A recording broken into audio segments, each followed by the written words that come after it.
All right, welcome back to the party, everybody. This is Morty, and I am your host, Lutch, aka the Indian Jesus, here to resurrect the second coming of common sense. Everybody hit that like and subscribe. You know I would do it for you, and let's party. Big shout out to the replay gang. Thank you so much for coming back to watch this, even though you missed the live party, guys. That is the best part, so make sure you are here every Monday, Wednesday, Friday, 8 p.m. Eastern. And sometimes whenever I feel like it. I was live last night. If you caught it, it is now behind the members paywall. So make sure you hit that subscribe, ring the bell, and you will never miss an Indian Jesus live party ever again. Let's also say thank you to mysickshirt.com, the only place to get your very own The Indian Jesus official merch. More designs coming soon at mysickshirt.com. All right. What is good? Welcome to the party. We got Zippy the Strange in the building. This is going to be an interesting show. It's going to be an interesting show. I am not really. I just saw enough to make sure that we did want to. That I did want to cover this. But our boy Russell Brand is back, and none other than with Tucker Carlson. And like I said, I watched a little bit of it, and they definitely get into, the good stuff. So without further ado, let's dive right in. As always, if you cannot hear the video, please do let me know. Hey, we got Soil to Soul in the building. Welcome to the party. The winner of our Word of the Day Discord contest. That is right, guys. That's 6 months. 6 months free membership that Soul to Soul has won, and one of the mugs that I just showed you is on its way to her. And remember that, guys, it is completely free to join the Discord. There's a couple free channels in there. We have our free chat. We got our current events channel. But if you want to become a member of the channel, you open up the entire thing. You get the contest and the after party after every single Monday, Wednesday, Friday stream. We head over there and hang out where we do not have to worry about the YouTube censors. And that's exactly what we did last night when we weren't even doing a regular stream. We got in, we were vibing, and we was like, yeah, let's go listen to some music. And that's what we did. So come and join us. We also got Red in action. Welcome to the party. Another awesome YouTuber. Just dropped the link to his channel. Please go check that out. All right, let's dive right in. And again, guys, if you cannot hear the video, please do let me know. Back in September, media outlets around the world, almost all of them here in the West and the English-speaking world, ran headlines that shocked a lot of readers and viewers. Russell Brand, the movie star, the comedian, now the podcaster, was a sex criminal, a bad man, a sex criminal. Now, none of the outlets ran the names of the accusers who had been sexually abused by Russell Brand. That was conspicuously absent. But the judgment was overwhelming. This is a very bad man, and he needs to be taken out of public view for the sake of the rest of us. What was interesting about this is that, in fact, it was the final scene in a long movie that had been playing out for the preceding couple of years outside of public view. This was an attempt to make Russell Brand shut up. Russell Brand has views that diverge from those of most Western governments on big issues, not small things, big issues, questions of economic policy and war and peace. And they decided we have to make this man be quiet. Why Russell Brand? Well, because in contrast to a lot of us who give our opinions for a living, Russell Brand had the capacity to win people over from the other side. He hadn't spent a life identified with the far right, just the opposite. That's a great point. And I mean, I think we knew that, and that Russell Brand is coming from Hollywood, and has a little bit more of that palatability, if you will. But yeah, that is really, I think, the fact that it's not just what he was saying, but the fact that he was influencing people that they did not want to be influenced. They're like, we got to get him out of here. Russell Brand was a man of the left, and to most people, a cultural figure. Everyone knows who Russell Brand is. And so he had the capacity to persuade, and that was the threat. So we thought it'd be interesting to go through in some detail what happened to Russell Brand. None of this has ever been aired before. The censorship campaign against him began with governments, not private organizations, but governments, their intel services and their policymakers. And as we said, it played out outside public view. And we thought it would be very interesting and important for people to know what exactly happened. Yeah, because I mean, as much as we know that there were allegations and they, they nuked his YouTube channel and everything. I don't really know what the accusations are. Now, I'll be honest, and I didn't really look into them because I assumed that they were BS and figured that if something came out that made them a little bit more credible, at that point, it makes sense to look into them. But yeah, I don't even really know what they're trying to say. And so to find out, we are now joined by Russell Brand himself, and we're grateful to you. Russell Brand, thank you so much. Tucker, thanks for having me here. So I didn't know any, I just want to say I didn't know any of this, and I experienced you because I didn't know you as a viewer, and I remember thinking, boy, that is one of the most articulate critiques of the brand new war in Ukraine I had ever seen. I saw one of your videos on the war in Ukraine, and this was in the winter of 2022, 2 years ago. And you were making kind of a remarkable case, not against the Ukrainian people and certainly not in favor of Russia, but that there might be real implications for the West if we get involved in a war that is not our own. And you I thought, said it so well. What I missed, and I'm now seeing, is that in March of 2022, you were denounced by an organization connected directly to the US government as an agent of Chinese propaganda. What? For your views on Ukraine. So let me just ask you, Chinese propaganda because you're not for Ukraine? What? How does that make sense? So I trust Russell as far as the news he reports. He comes off as genuine to me. I don't feel lied to by him, if that makes sense, and it definitely does. He seems to have genuine principles, as I said in Discord yesterday. Yeah, and that's exactly what I think Tucker was just alluding to, is that he's not, he's not a Tim Pool or a Tucker Carlson or a this, that, whoever who's been talking about politics. He was, a liberal movie star. And so even if he's saying the things that maybe we don't hear, or not we, but the people that he that don't listen to people like us, then they might listen to him, and it's too easy. It's too easy. Shout out to Indie Film. Welcome to the party. Said Russell is an awakening wonder. I like that. Welcome to the party. Chinese propaganda for your views on Ukraine. So let me just ask you your experience of this. Did you know that you were being attacked as a Chinese propagandist for your views on Ukraine? I actually didn't, and still at this point struggle to understand, see entirely what the connections are between those two issues. And yeah, okay, at least it's not just me. I was like, the math ain't math in there. How I would develop and cultivate a strong affinity with China. I've never been to China. I don't purport to understand China. Right. Certainly don't advocate for Chinese policy. I've just got a relatively superficial dilettante knowledge of geopolitical matters in the South Asian seas. It's not something that I would like to tie my colours to the mast for, or be willing to be publicly ashamed, attacked, and even jailed for. Just, real quick, did you guys see the video of coming out of the UK? I don't know exactly where the guy was playing the piano, and these Chinese people waving the communist flag. We're like, you can't film because in China we can't be on video. And then, of course, by doing that, it blew up. And now they are definitely known in China, and not for the reasons they would want to know. Tucker's laugh. Yep, Tucker's laugh.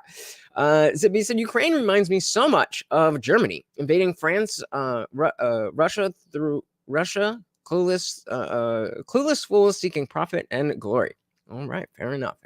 Asked for, or be willing to be publicly ashamed, attacked, and even jailed for. So it happened, though. Yeah. And a lot happens on the internet that we miss. But these, in my reading of it, and we haven't, by the way, talked about this off air, but my reading of it is that these were the early seeds of a very deceptive plant that flowered more than a year later in September when you were accused of these crimes.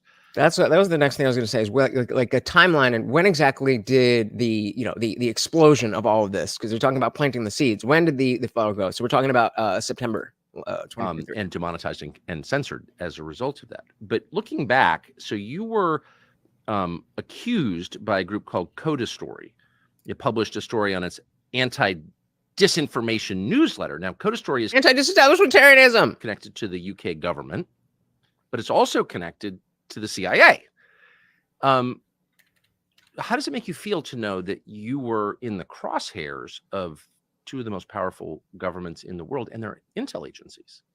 It seems to me Scary. ridiculously grandiose to even imagine that I would stir and arouse the interests of such powerful agencies and groups, that the British government, if indirectly, would spend considerable sums on observing and de-amplifying content, that true information shared through our platforms in the period of the pandemic was censored, was cited as high risk, that companies like Moderna had spent considerable revenue tracking our content and again de-amplifying it, that Dame Caroline Dinenage, whose husband is a psyops expert that worked abroad in terrorism before deploying those methods and techniques, and to some degree those teams, to observe what they call disinformation and misinformation in the UK.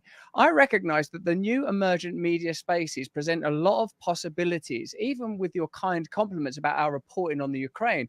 All we've essentially done is listen to brilliant academics talking about the history of NATO and the coup in 2014 in Ukraine, and Putin's explicit declaration that he would prefer, let's put it mildly, that Ukraine were not invited into NATO. Yeah, it's not like anybody was making things up. And even if you want to talk about, like, with COVID stuff and during when it was racist to talk about the lab leak theory, it's not even that. It's not even that. But apparently, he was reaching enough people and growing fast enough that they were just they couldn't take it.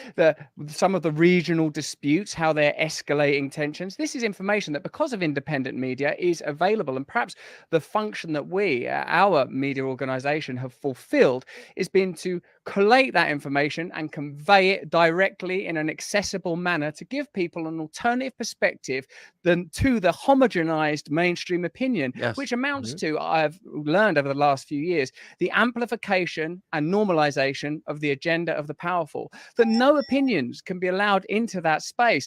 And everything that they do. And when we say they, we're not talking about, this isn't a Kanye moment, but the whoever in the specific context that we're talking about, whoever's in charge, whoever's moving the cultural waves, those people cannot be questioned. And that is a dogma that's bipartisan, goes across the board. And, once we get past the dogma of do you believe in God or do you believe in a man can transform into a female, the dogma of these people having the right answers is another fundamental question that we need to address. Astonished by how jealously it is guarded. There are points in my life when my personal self-regard would have loved the idea that I would be considered important enough to attack on this scale, to spend this amount of revenue and resources on. But I'm now seeing that independent media itself is an extraordinary threat. That independent media inevitably leads to independent politics and independent thought. And independent media leads to independent politics and independent thought. Bingo! And they cannot have that. So we're saying the UN and NWO need Russia as a big bad guy to use as a distraction, like China uses North Korea, and to a lesser degree, the UN and USA use Israel as a distraction in the Middle East. Yeah, this is they don't want you talking about all that. Yeah, exactly. They don't want you talking about all that. Come on, man. Independent media inevitably leads to independent politics and independent thought. And we appear to be at some precipitous moment of radical transition. I'm not sure, and I'm not sure if anybody could be sure of where this is all heading, what the exact teleology is, but it seems to be to do with mass centralization, globalization, significant attempts to control the information space that are so rigorously adhered to and protected that even what you might imagine to be a marginal voice is considered a significant enough threat to warrant coordinated media attacks, expenditure on peculiar, clandestine, non-government organizations and think tanks that take their money from the military-industrial complex, from the legacy media, who, by the way, when they're critiquing independent media, they got skin in the game. They're not able to independently assess your work or my work or the medical opinions of Joe Joe Rogan, they have a vested interest in destroying those organizations. In the last few years, I've learned about the Trusted News Initiative, which has extraordinary connections again to big pharma and sets of interest around the reporting on war, that have decided and determined that they are no longer competing with one another.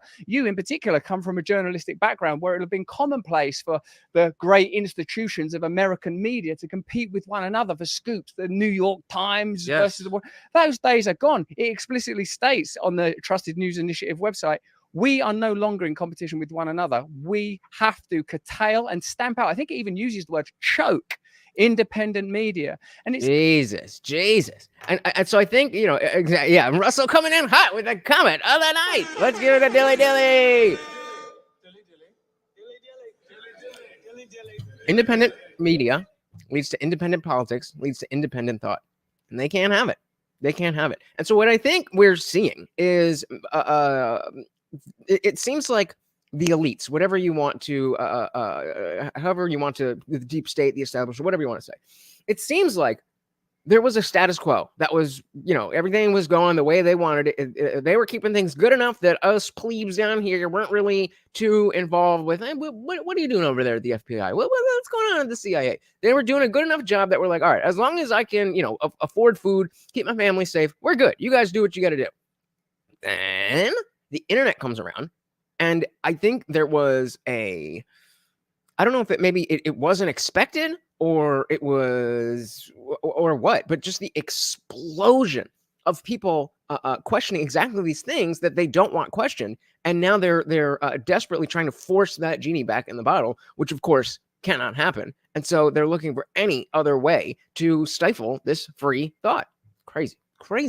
Curtail and stamp out. I think it even uses the word choke independent media. And it's clear that there are now sets of globalist organizations funded by government, but also corporations, that are making deliberate, profound attempts to shut down any dissent in an astonishingly aggressive way. And to be sort of caught up in it is terrifying on one level, absolutely terrifying, particularly due to the nature of allegations that I faced. But also revealing, more importantly, it's revealing about the way that I believe the world, and in particular this space, will be affected, and the way these events will continue to unfold in the coming years. Yeah, if you don't, they will stop at nothing. And this is why I'm not confident that Trump is going to make it to the election. I'm not saying I think something is going to happen. I'm just saying I'm not. If I had to put money on the fact that you would be able to vote for Donald Trump in 2024, whether that's because he's, you know, not around, or because he's not on the ballot, or this, that, or the other, I don't know. We've seen how far they're willing to go, and so far it's worked with everybody who, you know, I mean, I haven't thought of Russell Brand in the last 5 months, and unfortunately it's just too easy. There's too many voices that you stamp one out, and there's too many others saying similar things. But again, it's the same kind of thing where it's the opposite, where it's like, okay, the plebes, they're talking and they're not happy, but they're not really saying any of the real stuff. So let's let them complain about racism and transgenders and this and that. And you know, it's just like, it's playing whack-a-mole, but at a certain point, that'll work. There's still, the message will still be out there. But if you clamp down enough, there's going to be enough people who don't get the message and fall into the narrative. So he says the executive class has always been inbred. They know people will follow either way, so they double down on control. They have to overcompensate for their shortcomings. Yep, you know it. And in particular, this space will be affected, and the way these events will continue to unfold in the coming years. What I love about your critique is that you're coming to all of this pretty cold, since you had a midlife career change. I'm so glad that he brought that up, because I meant to say that earlier. But yeah, just the idea that he coming to it pretty cold. But he's not the guy who is in politics. So he's coming with, you know, you have the intelligence to see what's going on. You just don't have the biases that, well, I think this about the left wing that, or I think this about the right wing that from 20 years ago, that maybe I haven't taken the time to be like, oh, okay, maybe there was some propaganda. He's just coming in fresh. He's a clean slate.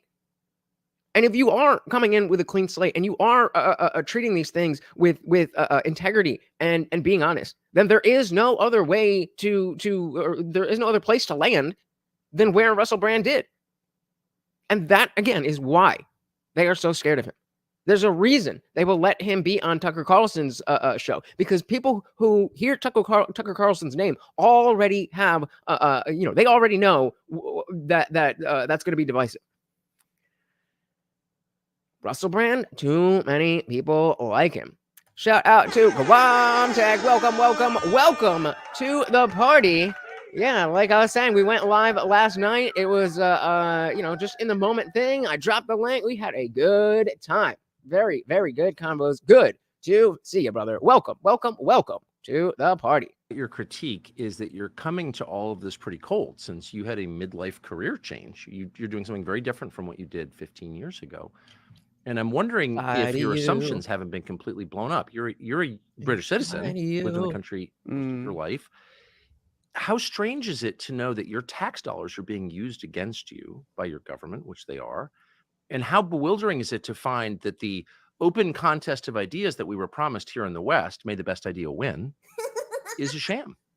Yes, it's well, I suppose I went into the entertainment industry really with the giddy trajectory that propels a lot of people into those spaces, believing that there might be some fulfillment, and certainly there would be excitement. And when I was a denizen of that world, I was fostered and adored and celebrated and facilitated and lived the kind of lifestyle which I think is kind of common for people in that area, for single people, in my case, drug and alcohol free, but certainly with an appetite for a promiscuous lifestyle. When I was part of it, I found it empty and unfulfilling, of course, as it would be, as anyone who's had those kind of experiences ultimately realizes.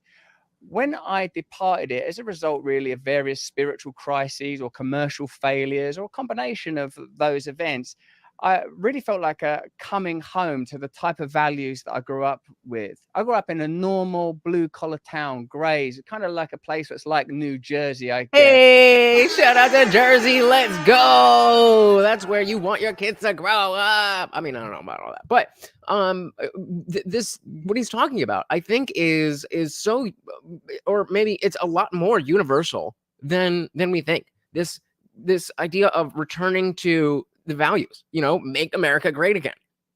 That whole thing, I think it's so much more universal than we think of. And because, again, that it's associated with such a divisive figure, it's like, how did make America great again become divisive?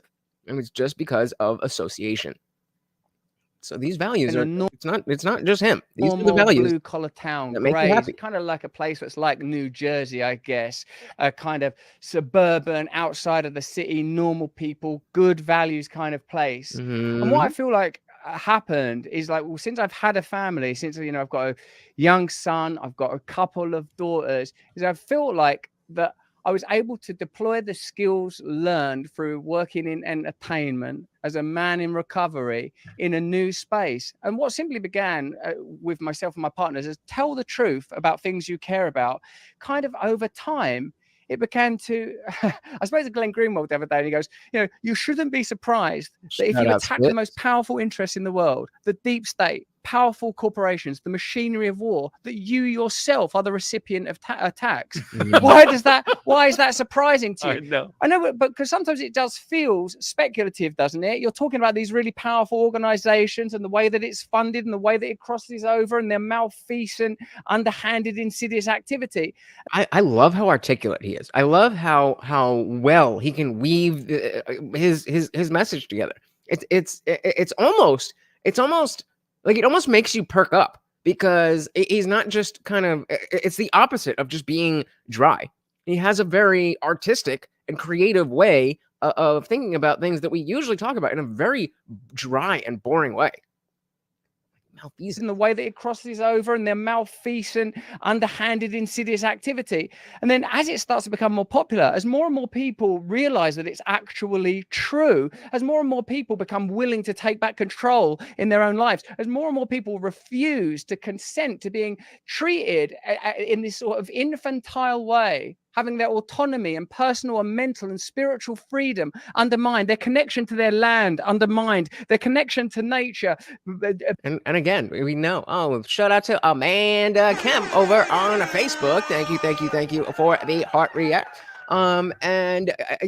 This connection that he's talking about, the connection to the values, connection to nature, connection to innocence, whatever it is, however you want to talk about it. Again, I think it's more people are realizing that it's not a political policy, it's not a political position, but it's about humanity. It's about like what is it to be human, and how do we get to a place where we are the society that we want to be. And it's just coming back to the basics. Shout out to Zippy DSN Lee. It's been a while. Haven't seen you. Welcome. Said, I do not believe in the Illuminati, an organized executive class. I feel humans are too lazy. I agree. It's more all insane gambling addicts trying to hedge their bets on random new things. Their egos won't let them work together. I completely agree. This, I'm very frustrated. As much as I enjoyed the Monday show where we were talking with Vivek and South Dillon from the Babylon Bee, I wish I had chosen Vivek on the Flagrant podcast with Andrew Schultz, because they just had more of a grounded conversation about like, okay, yo, what you about to do now? Instead of just focusing on that one thing and kind of giving him a swan song of some, I don't know, but it was just a little better. And there was Vivek was saying that the language that we're using around this, when we say the deep state or the establishment or all that stuff, it creates this implication to other people that we are talking about, an Illuminati, an organized executive class. And he's saying that it's much more not even the elites, but the managerial class, the people who are above the blue collar workers, but are just staying afloat and are convinced that they're part of the elite, and so they do the bidding for the elite, and that's how we get crazy college theories that trickle down into elementary schools. One tag said, I love Russell, but sometimes I just want him to talk like a normal person more often. Being verbose isn't a bad thing, but I'm also a plebe. Well, and that's the other side of it. That's the other side of it, is that you really have to pay attention when you're watching him. Like a reason that I never really followed him that closely was because a lot of times when I'm watching, Russell Brand comes on, in order to understand what he's saying, you do have to stop and watch and look and listen. So I definitely hear you with that. Undermined, their connection to their land undermined, their connection to nature devoided. You start to realize that you're actually operating in quite a powerful territory, that while power is very serious and it has to work very hard to maintain its grip. So these organizations, did it surprise me to find that the British government, through the Department of Culture and Media and Sport, the very people that sponsored the new, rather draconian online safety bill, personally contacted the height of these allegations and attacks on me, contacted social media platforms and asked if I would be demonetized. But they're the body that regulates them. They have the ability to find those organizations. They're the very person who is sponsoring the online security bill. Pause for a second, just to of course. I understand what you're saying. So again, thank you, Tucker. I'm loving how Tucker is handling this so far. Let him cook. Let him do his thing. But when he gets a little too artsy, be like, wait, what are you talking about? We're plebes, remember? These accusations appeared. There were, I don't know if this has changed, but at the time, there were no names attached at all. You were accused anonymously of committing crimes. And then your own government, which you pay for, reached out without telling you to online service providers and media organizations and said, please kick him off and censor him and take his money away. Is that what you're saying? Yeah, that's before right. Any kind of trial, before any proof that you were guilty, before any names were attached. That happened. Yeah, and it's the same people that are sponsoring online safety bills, which amount to facilitating further censorship. But what a betrayal. Isn't that always the way it is? It's always the people who are trying to make things better that end up making everything worse. comes to the first thing that comes to mind is a climate activist. Like you're not helping anybody. So we said the executive class is trying to fulfill the needs of shareholders. The shareholders want endless growth, and that's insanity. So all the insanity in big business and government stems from that mindset. Bingo. Exactly. That's exactly what Vivek was talking about. Sponsoring online safety bills, which amount to facilitating further censorship. But what a betrayal by your own government. Mm-hmm. Well, it's astonishing if you regard your government to be in a position of service rather than a position of domination and control. I mean, that's a good point, that it's like, this is what you should expect from government, but this is what you should expect from government given where it is today, so far off from what it should be. Because you absolutely should be able to look at your government as in service to you. That's what it's there for. But not so much, right? But what's become apparent in recent years is what the nature of our relationship with government is, that they are there to rule and control and dominate. And whilst they may now do it with an aesthetic of care and with the... Hold on. Because I whenever I try to put this word, ESTH, that's how I spell it. I put this word into my phone all the time, and it always tells me that's not a word. It is a word. Aesthetic.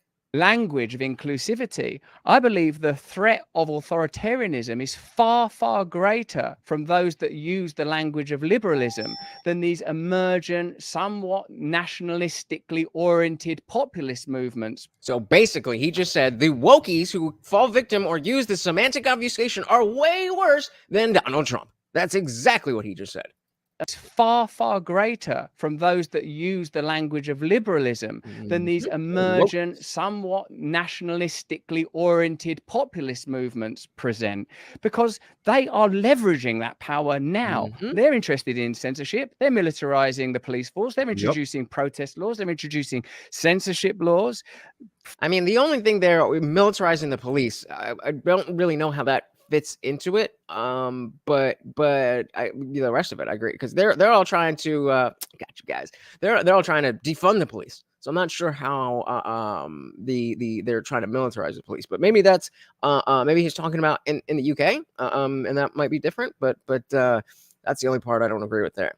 So he said the executive class lives in a bubble and are buffered from job and wealth losses, so things never change. That's why opening up IP rights is important. More trade, more competition, more thinking. I gotta get you up here to actually talk about your position on IP rights, because I still don't get it. I still don't get how me creating something and anybody else being able to use it helps society. And maybe that's not your position. I completely misunderstand, but I do not get it. They are forced. They're introducing protest laws. They're introducing censorship laws. Through their actions, we can observe them. Through their fruits, can we know them? We can see what they. And if you try to dissent, if you try to oppose, even what I consider to be a relatively marginal scale, then the consequences are severe and immediate and robust and terrifying. And that's what I mean when it's like maybe they didn't understand how many of the people would want to have answers, and that like all your shit's out there now. But before the internet, it was just on a piece of paper in the J. Edgar Hoover building. Now it's just all out there. And I think they just didn't understand or didn't anticipate what that was gonna do. Hey, shout out to M169. Welcome to the party. I am doing all right. I'm not at my best, but we will make it through. Thank you for asking. We also got Chester in the building. Welcome to the party. And yeah, he's talking mainly Commonwealth countries, UK, Australia, and Canada, with regard to militarizing the police, turning them into an arm of the federal government. Okay, so that makes a lot more sense. Welcome to the party, brother. Always good to see you. We said it's more keeping the lawyers from slowing trade. A lot of things can't go to market because they do not have enough money to protect their IP rights from big business. Okay, okay, all right. I think I see where you're coming from a little bit there. We still got to talk about it, but I'm starting to understand a little bit better. Glomtex definitely agreeing with Chester. UK and Australia police are actually scary now. America ain't far behind. Well, maybe we should be saying thank you to the defund the police crowd then. If that's the case, damn. Maybe they were right. That's a joke. The consequences are severe and immediate and robust and terrifying. I think what makes your specific case so compelling is that if they could do it to you, a person who had the admiration of a lot of people who weren't interested in politics and was pretty famous and had some means, etc. There's 10 of you here who might care if they did it to me. You'd find somebody else to watch. This is Russell Brand. He was an A-list movie star. And they took him down too. Then the average person stands no chance against these forces. So with that, if you don't mind, can we get specific about a couple of things that you mentioned? Let's do it. The first is Moderna, which is a drug company. It's part of Big Pharma. Tell us how you intersected with pharma and with Moderna and what you think they did to you. During the pandemic period, we reported continually about some of the clinical trials that Moderna conducted and whether or not they ought be deemed sufficiently rigorous to warrant the level of measures that were being implemented, if not entirely mandated. We talked about a government official called Jonathan Van Tam, who was the public face of the government, saying, we should be taking vaccines, recommending that the measures escalate.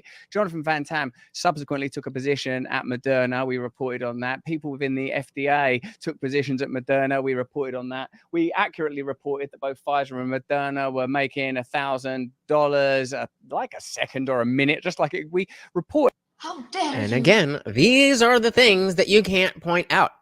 And we were all pointing it out. But again, I don't have the type of influence that a Russell Brand has. Even, they whether he's right or not about this, Tim Pool will often talk about how he seems to be the accepted alternative.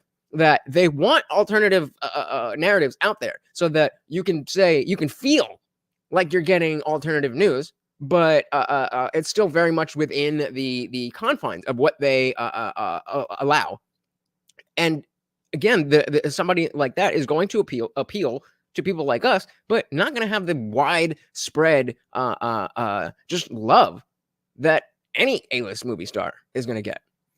Chester said you could say the defund the police basically does the same thing. There are less local police, which means more feds are required during large protests. So it will lead to a militarization anyway. There you go. There you go. So the Soul said deregulation equals less money for needed innovation. Works for a lot of sectors from what I see. Fair enough. Context said, good. God, I love and appreciate Russell's coverage of the COVID and the vax. He seriously dug deep and continues to keep the info coming to this day. Shout out to Russell. Zibby said, really feels like the defund the popo is more doing something for the sake of doing something. Yup. They didn't have anything else to do. Making $1,000 like a second or a minute, just like we reported a lot. We reported accurately and thoroughly about the degree to which Big Pharma were profiting from a situation in which Albert Bourla explicitly said it would be inhumane to profit from this global crisis. This meant that we were tracked by agencies employed by Moderna. They had like us on a high risk category. This is the reporting of Li Fang on his Substack. Not just me, Jay Bhattacharya, Michael Schellenberger, Alex Berenson, a number of what you might call anti-pandemic measures voices or strong critics of the way that the pandemic unfolded. Well, I mean, hey, dilly to anti-pandemic. I mean, shit. I want to meet the pro-pandemic people, but under observation by agencies that were either funded by Big Pharma, sometimes the government.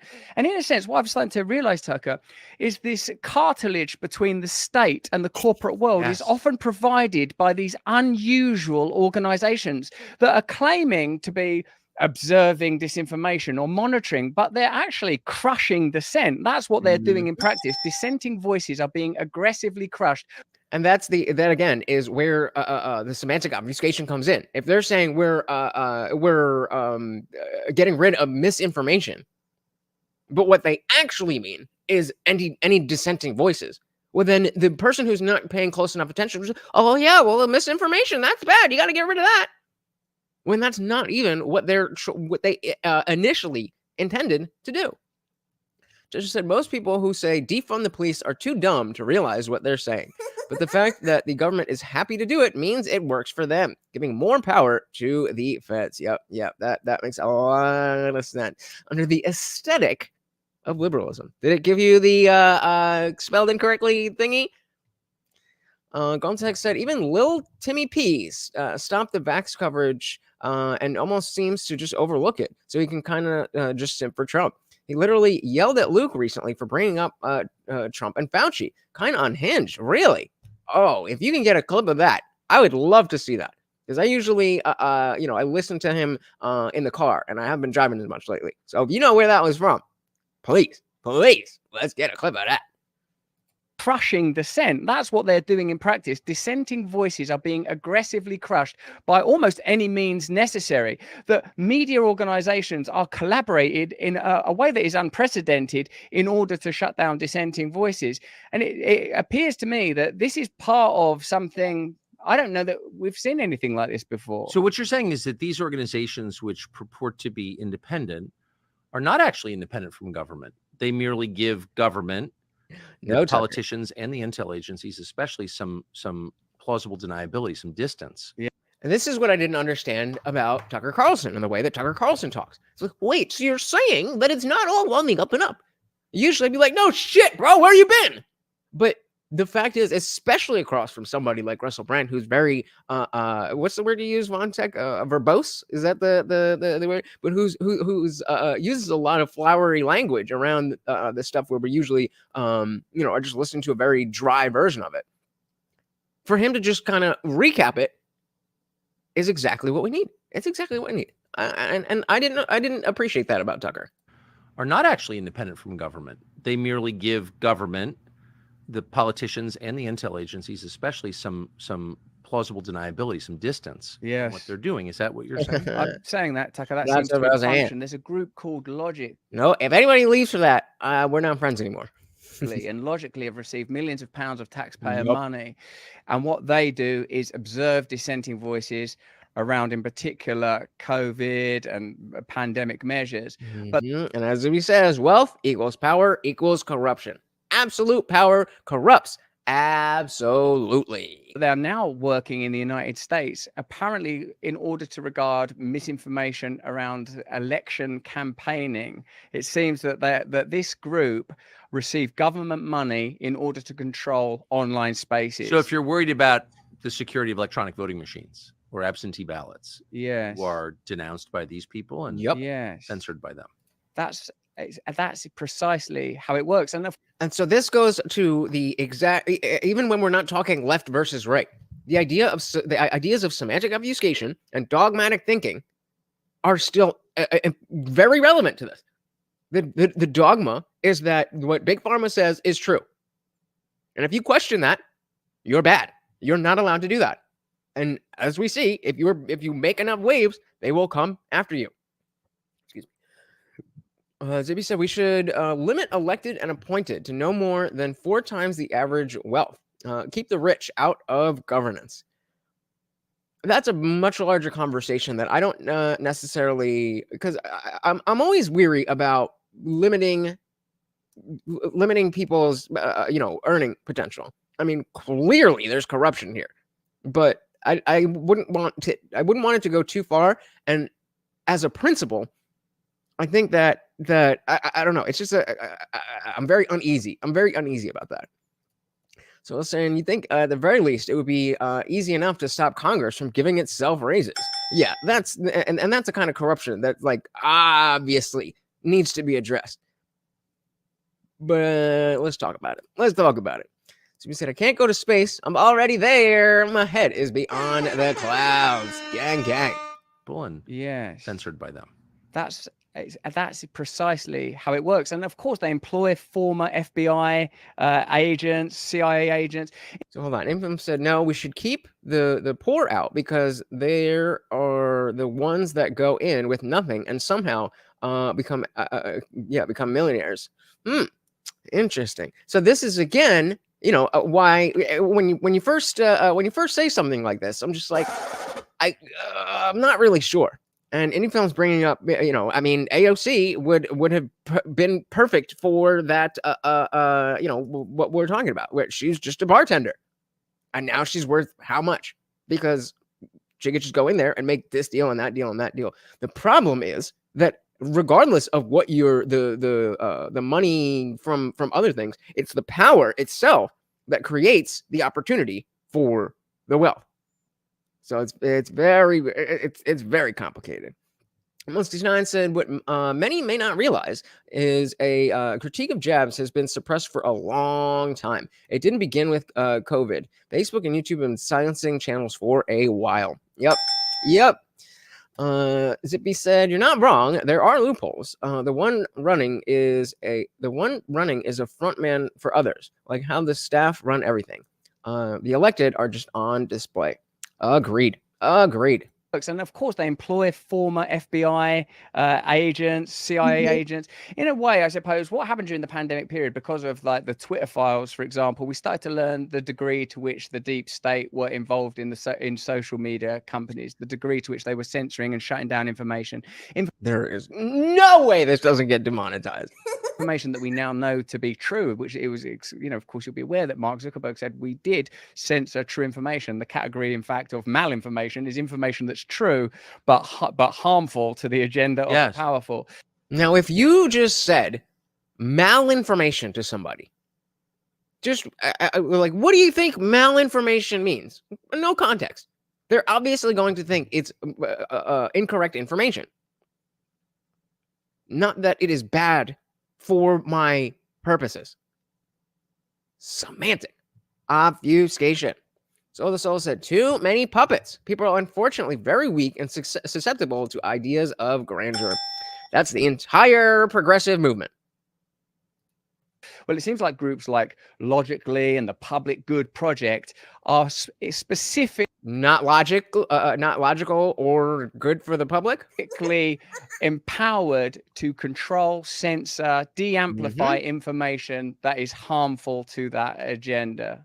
Yeah, so mal as a prefix means harmful, different than miss.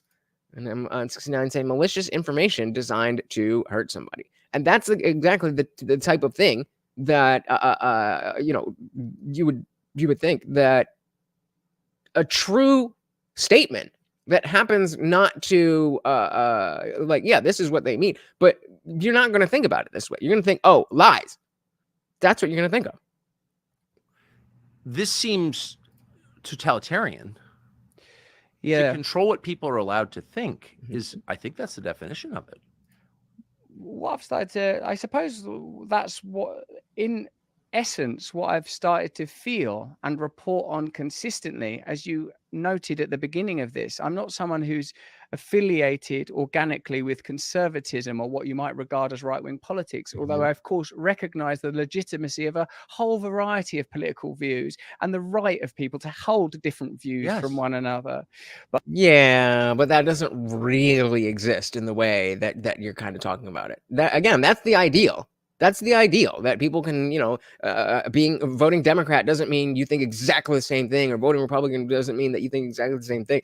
But it's becoming homogenized, where everybody is stuck in these bubbles because everything becomes politicized. So there's no room for disagreement within, within your own team, so to speak.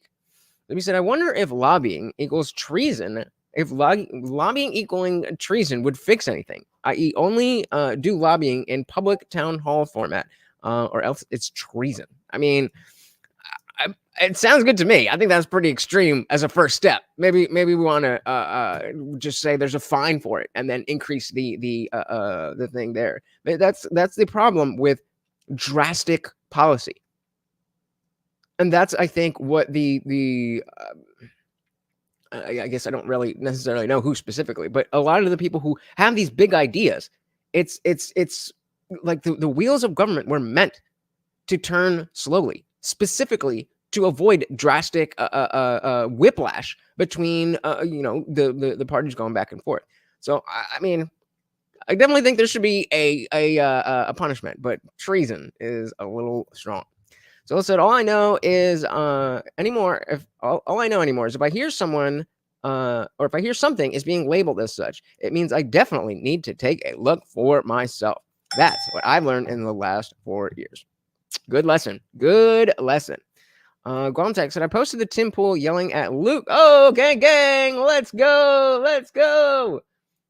All right, we got 108. 108. 108. 108. 108. 108. What are we doing here? 108. 108. The most replayed. I wonder why. Families. And so I'm not trying to sound like a cold-hearted bitch with what I'm about to say, but everybody has choices. Everybody has free will. And I'm really sick and tired of listening to people say things like, oh, I would have lost my job, or, oh, well, I would have been fired. You either stand for something or you fall for everything. Based Laura Loomer. She could be a little wild out there at times. But I completely agree. She's talking about, people who are like, oh, I had to keep my job. I had to, for my kids or whatever. And that's why I gave in. I agree. All right. Well, what are we here for? I would have been fired. You either stand for something or you fall for everything. And if more people in this country would have stood up and taken to the streets and fought back against these tyrannical lockdowns, President Trump never forced the vaccine on anyone. President Trump never forced extended lockdowns. President Trump never forced people to wear masks. But Trump allowed their children to be forcefully vaccinated. Who was against lockdowns. Trump attacked Sweden, who decided not to lock down. Come on, Laura. Come on, Laura. Your message only works when you're not simping. When you just deal in reality. Then it's like, oh, fuck yeah. Stand for something or you fall for anything. But now, Trump never did this. He never told everybody that the most amazing thing ever was Project Warp Speed. Operation Warp Speed, whatever. And again, I think that, as far as ingenuity and medical science, I think it was amazing. But let's not pretend that Trump was against it. Who was against lockdowns. Trump attacked Sweden, who decided not to lock down. That's a fact. I still want an acknowledgement of it. And because we don't have an acknowledgement of it, because Trump still believes that the vaccine saved hundreds of millions of lives, let me take it the scenario could again unfold. Okay, I'll tell you why I'm done with this. Because the anti-Trump people say Trump did the exact same thing Ron DeSantis did, but Trump was wrong when he did. And then the DeSantis people are like, DeSantis did the same thing that Trump did, but DeSantis was right when I'm like, dude, in the beginning. Pardon? Beginning of COVID and the lockdowns, Donald Trump said 15 days to slow the spread. And we were all, not everybody, but a lot of people were like, okay, well, we don't know what's going on. And now that we have hindsight, you have people being like, Ron was correct. No, Trump was correct. No, Ron. Dude, I don't think we need to adjudicate what happened 4 years ago now that we have hindsight and we can talk about it today. But then it's not fair to go after DeSantis. And now what's going to happen is if you can't criticize Trump on this, now it's going to happen. Everyone's going to just keep going. I don't know what we're yelling about. Back to 4 years. Yeah. 4 years ago.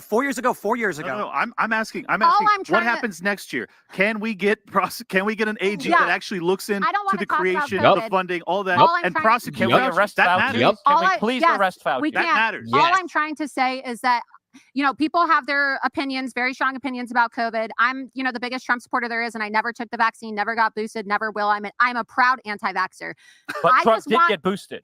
Right? I just want to see more personal. I'm losing my fucking mind. I feel like I'm moderating a zero hedge debate. Shut the fuck up. Yeah, dude. This is what I felt like at the zero hedge debate, dude, by the way. Holy fucking shit. Let's just not. Yeah, but this is not the zero hedge debate. He's talking about the Destiny Alex Jones one.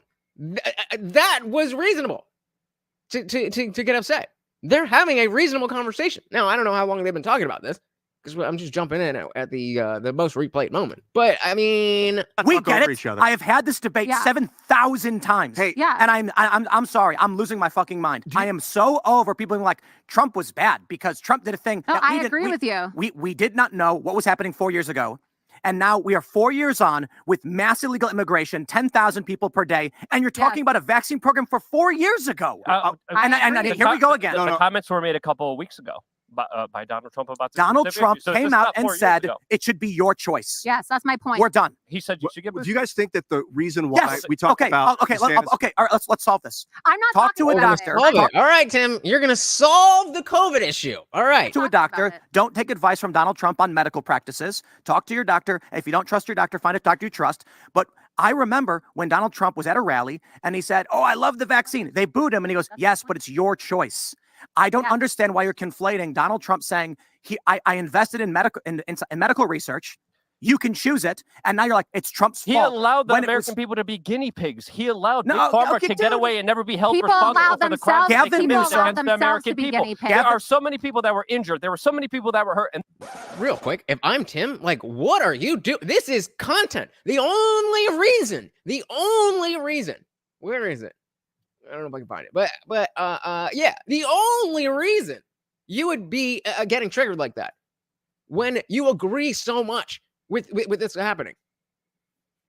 You guys know. Tim Pool is my true north. He is my true north. Not that I agree with everything that he says, but I think as far as people who are respected pundits to some level, I think I model myself after Tim Pool. I like the way that Tim Pool looks at the world and all of that stuff. But this ain't it. This ain't it. Getting gassed. You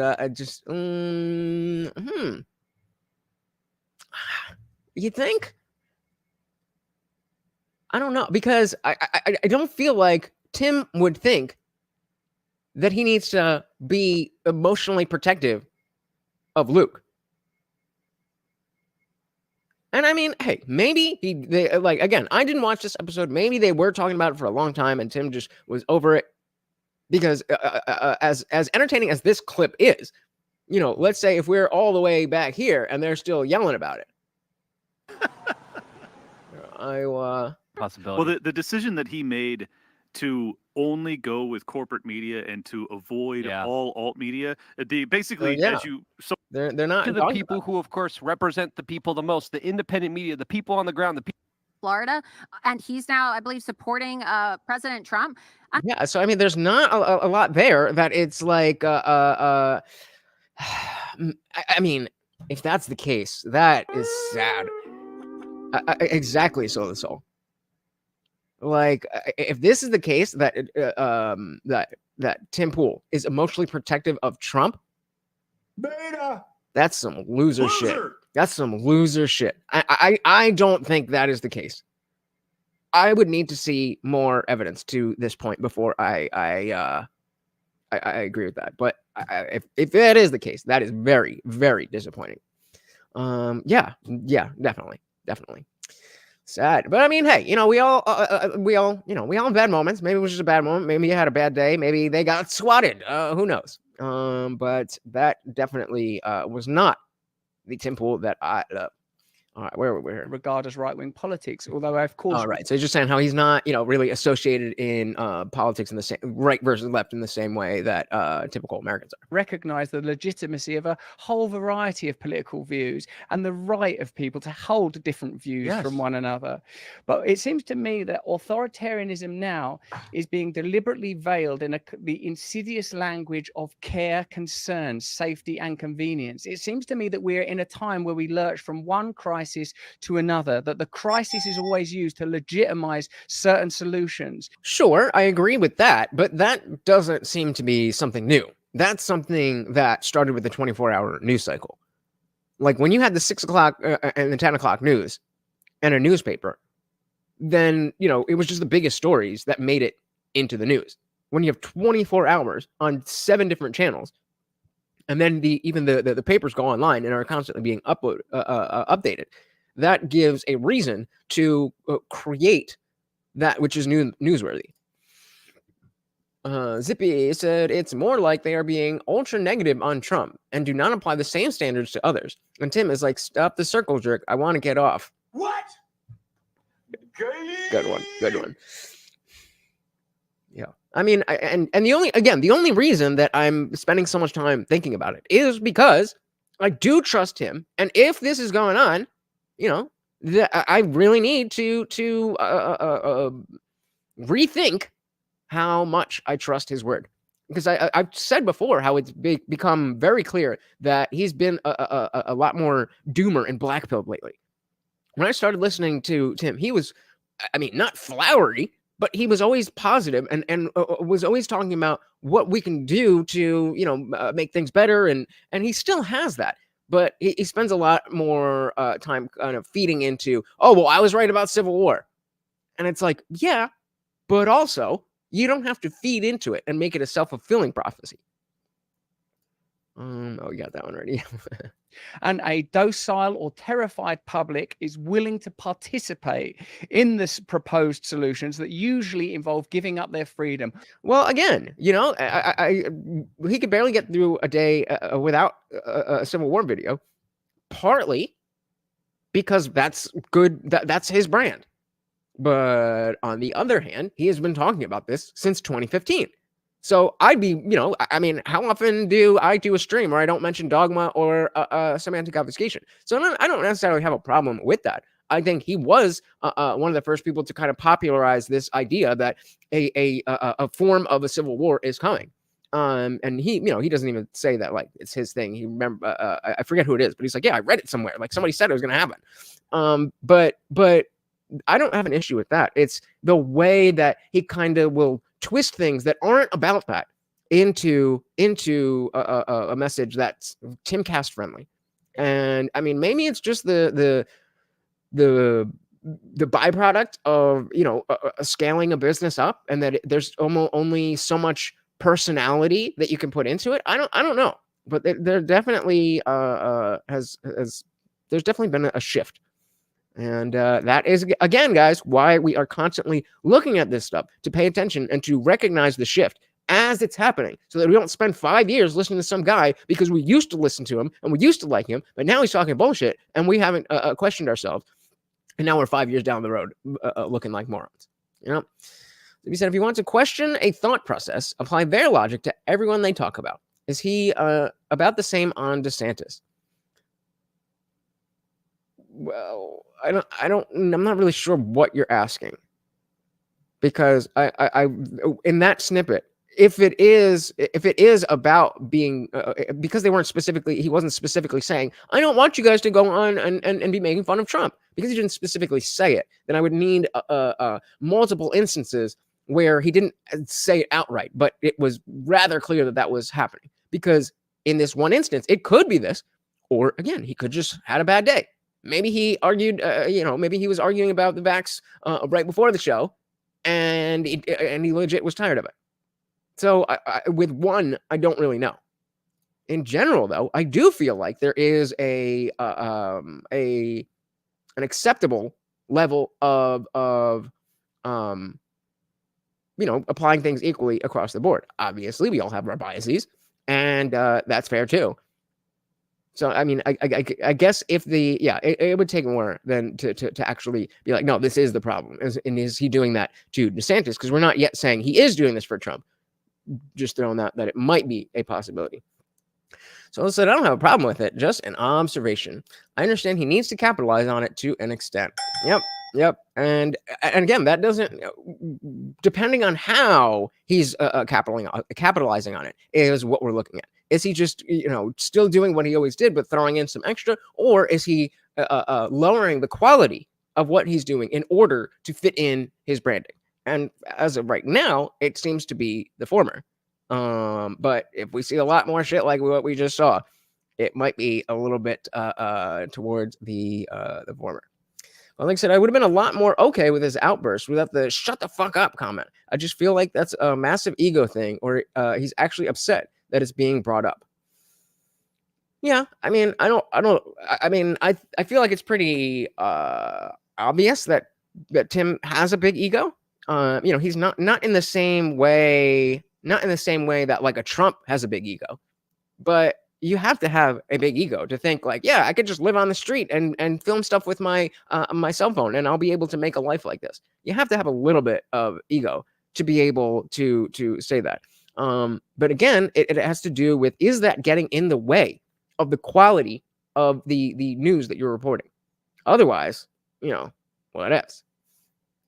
We are continually being invited to give up our freedom in exchange for safety or convenience. And it seems that this process is radically escalating. And I feel that this is something that we will see yet more of in the coming year. I feel like, you've spoken publicly about this, that we're potentially on the precipice of serious, and to use your term, a hot war with Russia, and like that's being reported on in my country right now. It's like we're being prepped, groomed, primed for war is coming, that we're being kept in a state of constant anxiety in order to induce compliance, that the ongoing stoking of cultural tension is to ensure that people don't begin to recognize that actually we have far more in common with one another than we do with these curious sets of establishment interests that seem to be transcendent of national democracy. To be explicit, I'm talking about organizations like the WHO, NATO, the WEF, and their astonishing influence. Added to that, the types of groups we've discussed already that have been exposed due to Li Fang's reporting, these think tanks and apparently independent organizations who are not independent when you look at where they get their money, big pharma or the government or the military industrial complex. Yeah, they're independent. But independent from what? They're independent from being directly a part of the government.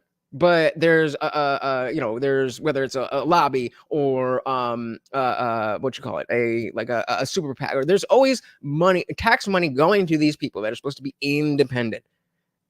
Semantic obfuscation. So the media definitely wants the population in a state of anxiety. More views and clicks for them. Yep, fear sells. If it bleeds, it leads. Or the kind of people they employ. People from deep state agencies such as the FBI and CIA that have extraordinary affinity with the legacy media and their ongoing agenda. So what I suppose I'm sensing is that totalitarianism now will not bear the inflections or aesthetics of the 20th century militarism, guys in medals with mustaches thumping their fists on a desk. Will be calmly told by gentlemen with beautifully coiffured hair or elegantly speaking ladies that just for our safety and just for our convenience, we will be returning to our homes. Yep. He's saying that no longer are we in the age where you need to be the one with the biggest weapon, the biggest dick, the most brute force. It's become like we often talk about 5th generational warfare, where it's not about shooting and guns and fighting. It's about slowly manipulating the way that people think in the first place so that you don't have to fight them, that they're already doing what you want them to do. That shit's scary. And anyone that has an audience or a base or an ability to communicate with people to disrupt those types of narratives will be identified and destroyed. Identified and destroyed.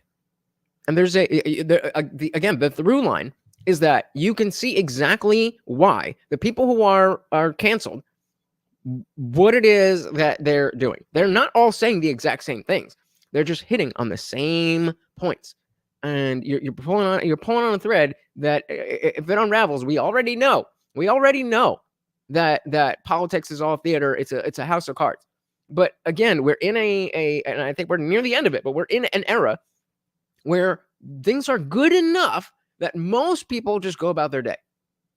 We were, and that bar has been, I guess, raised, but it's still, before the internet, again, it was as long as, there's not something, a huge crime going on or something, then I'm good. If you guys in the government, you do your thing, I'll go to work. I'll feed my family. I'll do what I got to do.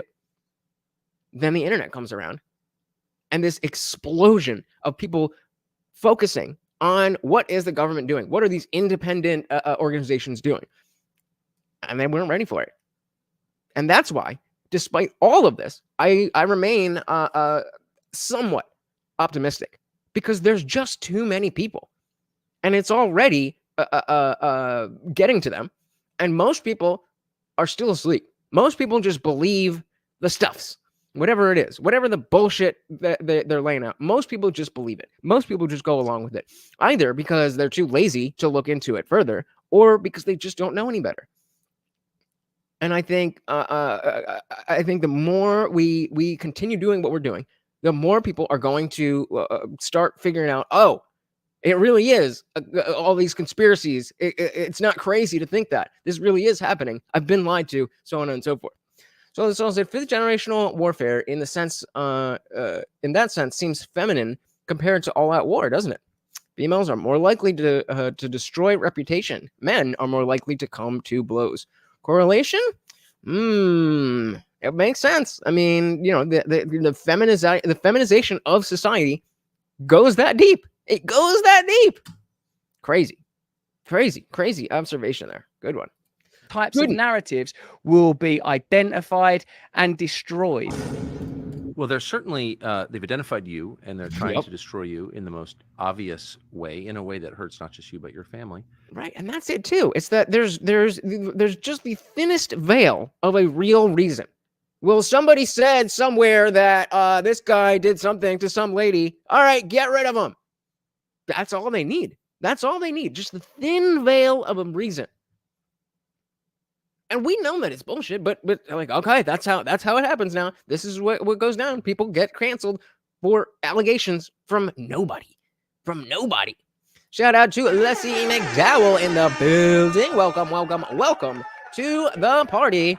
So the crazy thing is they actually believe everything is corrupt, but just accept it.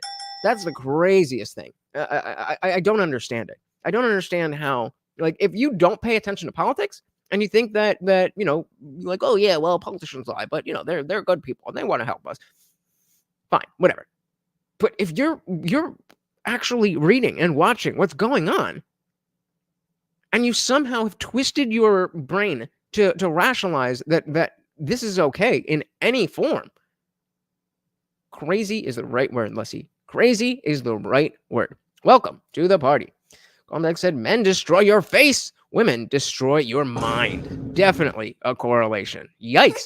Yikes.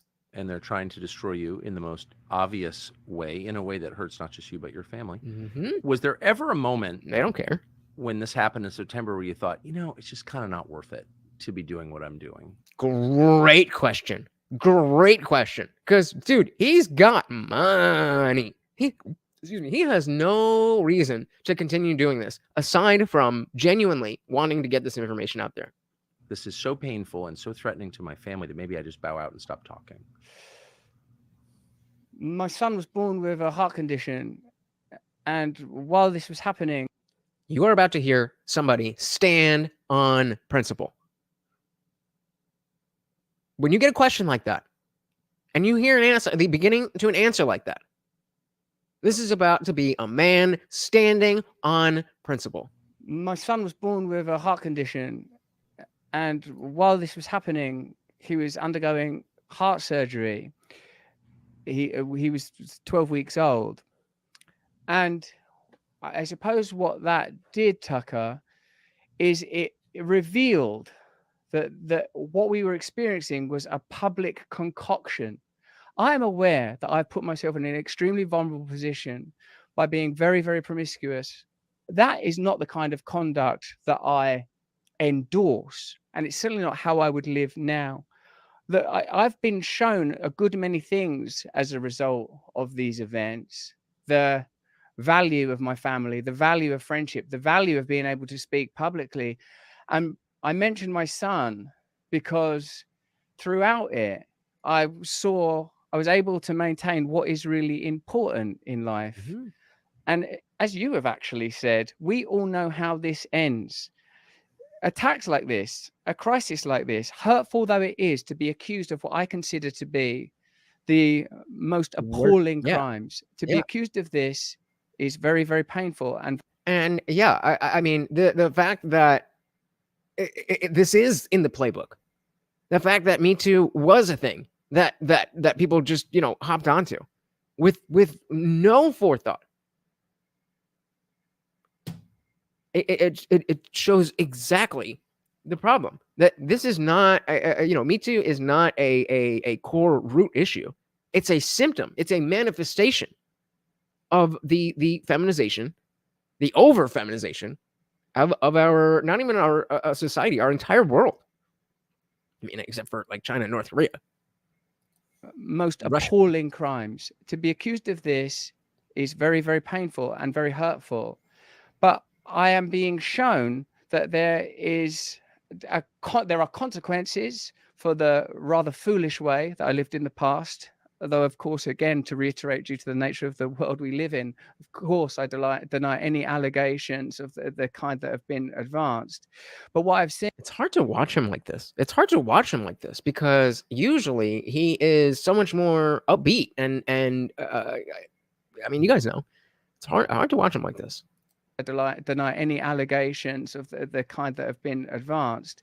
But what I've seen is the significance of family, the importance of having values that are transcendent of this, the importance of God. It's very easy to talk about God. I talk about God all the time. But when you need God is when the outside world shows you the reality of your powerlessness. I wish I knew what the fuck that meant, Russell. I wish I knew what you were saying, because it sounds like you were saying something very important. But you're just using vague words like God, and I don't know what that means. The world shows you the reality of your powerlessness. This can just happen. This can be undone. This can be unspooled at you. And with our boy, and to be in environments, as you understandably and obviously are, when you have a sick child, you're in environments with other people that are in the exact same position. Yes. And you are shown what is real, and you are shown what is truthful, and you are invited to look at life very differently. So there are many things that I'm grateful for, as a matter of fact, even though it's not a situation that I welcome, and it's as I say, these are allegations that I object to in the strongest possible terms. Yeah, and I mean, so it probably is very low on the list, but it's about the collection of all these different things happening at the same time. The microplastics affect our hormones, and then the birth control pills that go, you pee them out and you flush it down the toilet, and now the fucking frogs are gay, the fucking fish are becoming deformed. Like, I'm the farthest thing from a climate activist, but I do think that we should take care of the world so that we can enjoy it. Glumtek said it's beautiful that he appreciates the real in this crazy world. The question now is whether or not he's willing to sacrifice even those in the pursuit of truth and justice. And I completely agree. I wouldn't. Again, the question that was levied was, did you ever think, like, maybe I'll just stop? This is I don't need this. And I thought he was going to kind of punch it and be like, fuck yeah, this is all about that. But that's really what he's saying, is that it's not about money. It's not about it's not even about my own happiness. It's about what must be done. There's a duty. And I guess that's what he means by God and when you need God and this, that, and the reason that he's not stopping is because he feels that that drive, that obligation that's bigger than himself. I'm not stupid. I know what people mean.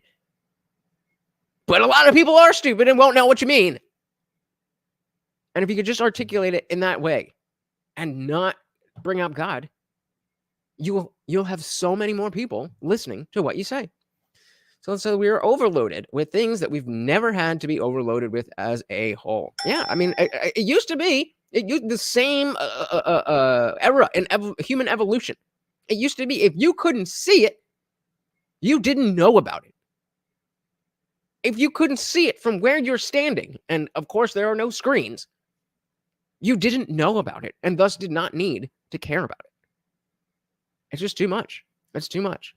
Glumtek said, even the founding fathers put their own kids on the line for the revolution. It's a hard question, but this is a very real one people need to ask themselves. Absolutely. And this is what, I mean, just what Lauren Loomer was saying. When we jumped in, saying that, well, I have to do this and I can't stand on my principles because of this, that, and the other. Like, you're the ones who have the stakes. You're the ones that have the kids. It's not me who have kids running around that I need to care about. It's the idea of that possibility and the notion of what is right. So the Soul said, don't forget, environmentalism is different than climate change. Bingo. You can be for taking better care of our planet without buying into a CO2 agenda. I just have to clarify, you know me. Fair enough. Leslie said, my research says that feminization probably began over 50,000 years ago when men began to hunt for women and for women to protect them. So while men hunted, women created a non-dynastic society. I would have to see a little bit more on that, because the fact that men are doing things for women isn't the feminization. It's the fact that women that women are expecting that you do this, that, the other, without the complementary lifestyle that, like, you just give me everything and I am the table. You got to bring something to the table and I am the table. That aspect. And then it's not feminized for us to have gender roles. It's actually the opposite, that the men do this stuff and the women do that stuff. That is the opposite. I mean, maybe not the opposite, but that's certainly not what I would consider feminization. Zibby said, environmentalism is profiting off of fear and snake oil. What isn't these days? What isn't these days? Yeah. He said, the feudalism put men in control. Yeah, that's kind of what I meant. Where are we at? As I say, these are allegations that I object to in the strongest possible terms. The fact that it happened concurrently while I had the opportunity to see the strength and dignity of my wife and the beauty of my little son and the reality of the people that in this world that care for sick children, that perform heart surgery on tiny babies, shows me like, look at all of these realities. How can you live in the ridiculousness of their version of events? So you did want to stop, or you didn't? I couldn't have been more open and public about the way that I lived when I was younger. I was promiscuous. If anyone wanted to have sex with me, I'd have sex with them. I publicly announced it at the beginning of all shows. The idea that was some sort of a smoke screen for... I just got to say, I understand that all the negatives that would come with that. But as somebody who's never been in that position, it'd be cool to just like one night, let me be Russell Brand in his heyday. Just to see what it's like. Criminal conduct is absurd, but I recognize now that unless you're willing to be a participant in these systems of compliance and distraction, then you pose some kind of evident threat. A big threat. Yeah. Threat. I mean, obviously the response proves the power of the threat that you posed and still do. But again, just to quickly back to my question, because this was so intense and it happened as your son was born and undergoing the surgery, did it ever cross your mind, like, I clearly have hit the third rail? You never answered the question. I'm out. I've seen that happen a number of times. Have you? People. Yes, I have. And yeah. Interesting. Here's like, oh, have you? Because it's surprising to me that you would know of people who got in the similar type of trouble that I'm into, and they left. That's surprising to Russell Brand. Cross your mind, like, I clearly have hit the third rail and I'm out. I've seen that happen a number of times. Have you? People. Yes, have you? And yes, with well-known people. But you didn't do that. And here you are, you've clearly thought about it and you've decided that you're going to continue forward. Was that a hard decision? Do you sometimes think that there is no choice? You have no choice. Did you ever really? There is no choice. And I think I am very excited to hear exactly what he means about this. But just on that part, again, it speaks to that outside obligation that many of you would call a God or a calling from God or something along those lines. And then it also speaks to the fact that we don't have the control that we think we have. And we're just going along thinking that we have this control when you're thrust into certain positions, and it is what it is. Infilm said men put men in control. In fact, big, strong men put themselves in control over smaller men. Feudalism was not just a system appointed by God that put men in control. Yep. Might makes right. That's how the entire animal kingdom, that's how it's been until we civilized. Do you sometimes think that there is no choice? You have no choice. Did you ever really have? Yes, I do feel that way. It's because it's true. Free will doesn't exist. Strongly. There is no choice. We have no choice. Something strange is happening. Something ulterior is moving. Something very important is happening. I'm not purporting to be a person that lacks self-interest. I'm not like feel fear. I feel anxiety. I'm a recovering drug addict. I like, you know what that kind of psychological baggage that comes with. But I feel like, what is the purpose here? What are we doing here? I've been shown to I've in a way lived a pretty amazing life. I've like grew up in a normal background. I got super famous. I experienced all of that giddiness, all of that hedonism, found it. Giddiness, more like giggityness. Leslie said, my salient point would be that dynasties, or what the left calls patriarchy, was built out of feminine societies. It's built in.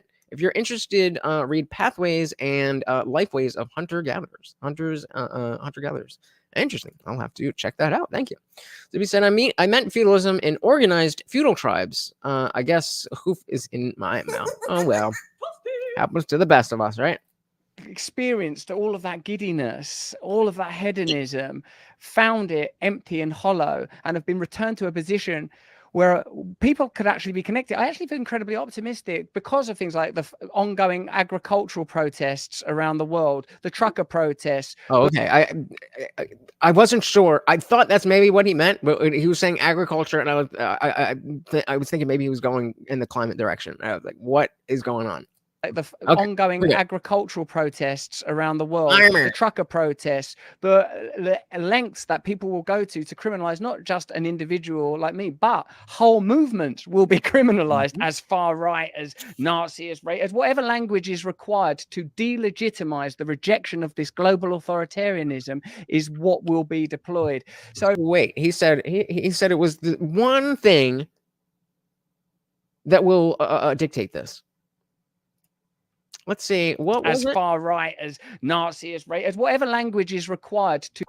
Whatever language is required. That is the weapon that is being used. Language. Context said, last joke about this. Russell is doing the opposite of to walk with kings, but use the common man's tongue. Good one. I mean, it's got to just be the thespian in him.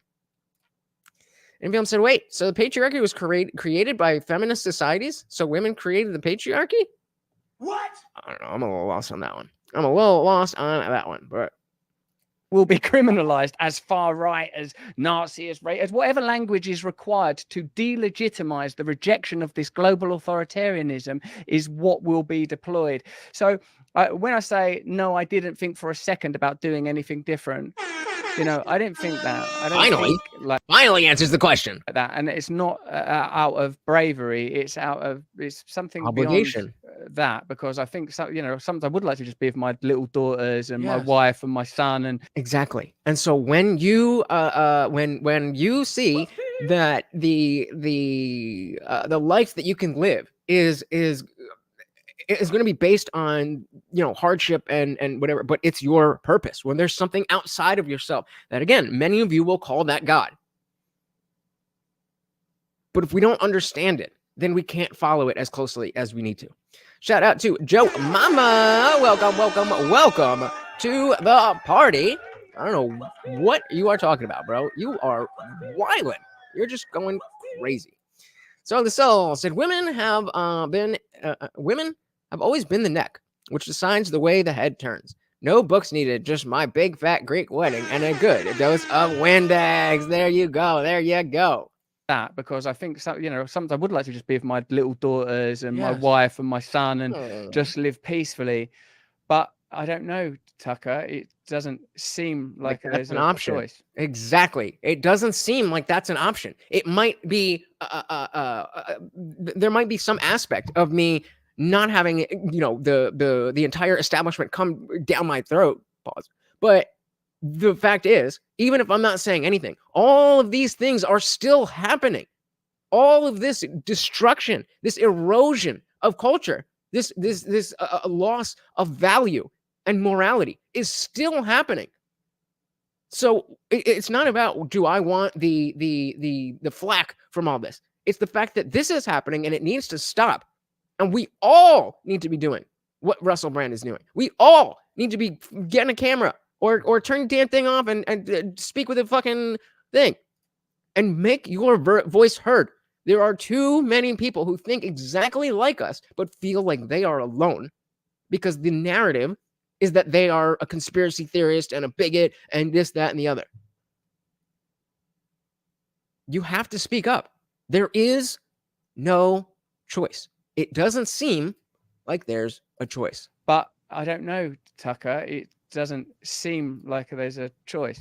There isn't a choice. There isn't a choice. But, you know. Yeah, so context, he's also probably acting more out of long-term self-preservation rather than short-term surrender for comfort. Exactly. That is what we should all be doing. It's not a bad thing to make sure that you are good for the next however many years. Instead of, oh, well, right now this sucks, so I could do something for comfort. If you actually care about your life, your freedom, your family, their freedom, and your countrymen and their freedom, then no, there is no option. Don't be fucking with my cast iron pans.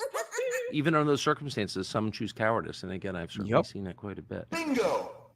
Dinage. You mentioned a person called Dinage. Can you explain what you mean by that, who this person is, and what role she plays in what has happened to you? When you become accustomed to dealing with American politics, it's huge sums of money. It's powerful agencies that you see depicted in Hollywood movies, characters played by... Why does he keep looking over in this direction? Like, he's already facing this way when Tucker's over here, and he keeps looking off to the side, and it's distracting. Money, it's powerful. Like, what are you looking at, bro? Agencies that you see depicted in Hollywood movies, characters played by great movie stars. And so when you return your gaze to British politics, you feel like you're dealing with some sort of drudgery, some sort of like some like ludicrous heritage porn. Who are all these dames and baronesses and titled individuals? They can't be doing anything serious. Someone called Dame Caroline Dinage, who sounds like a Downton Abbey regular.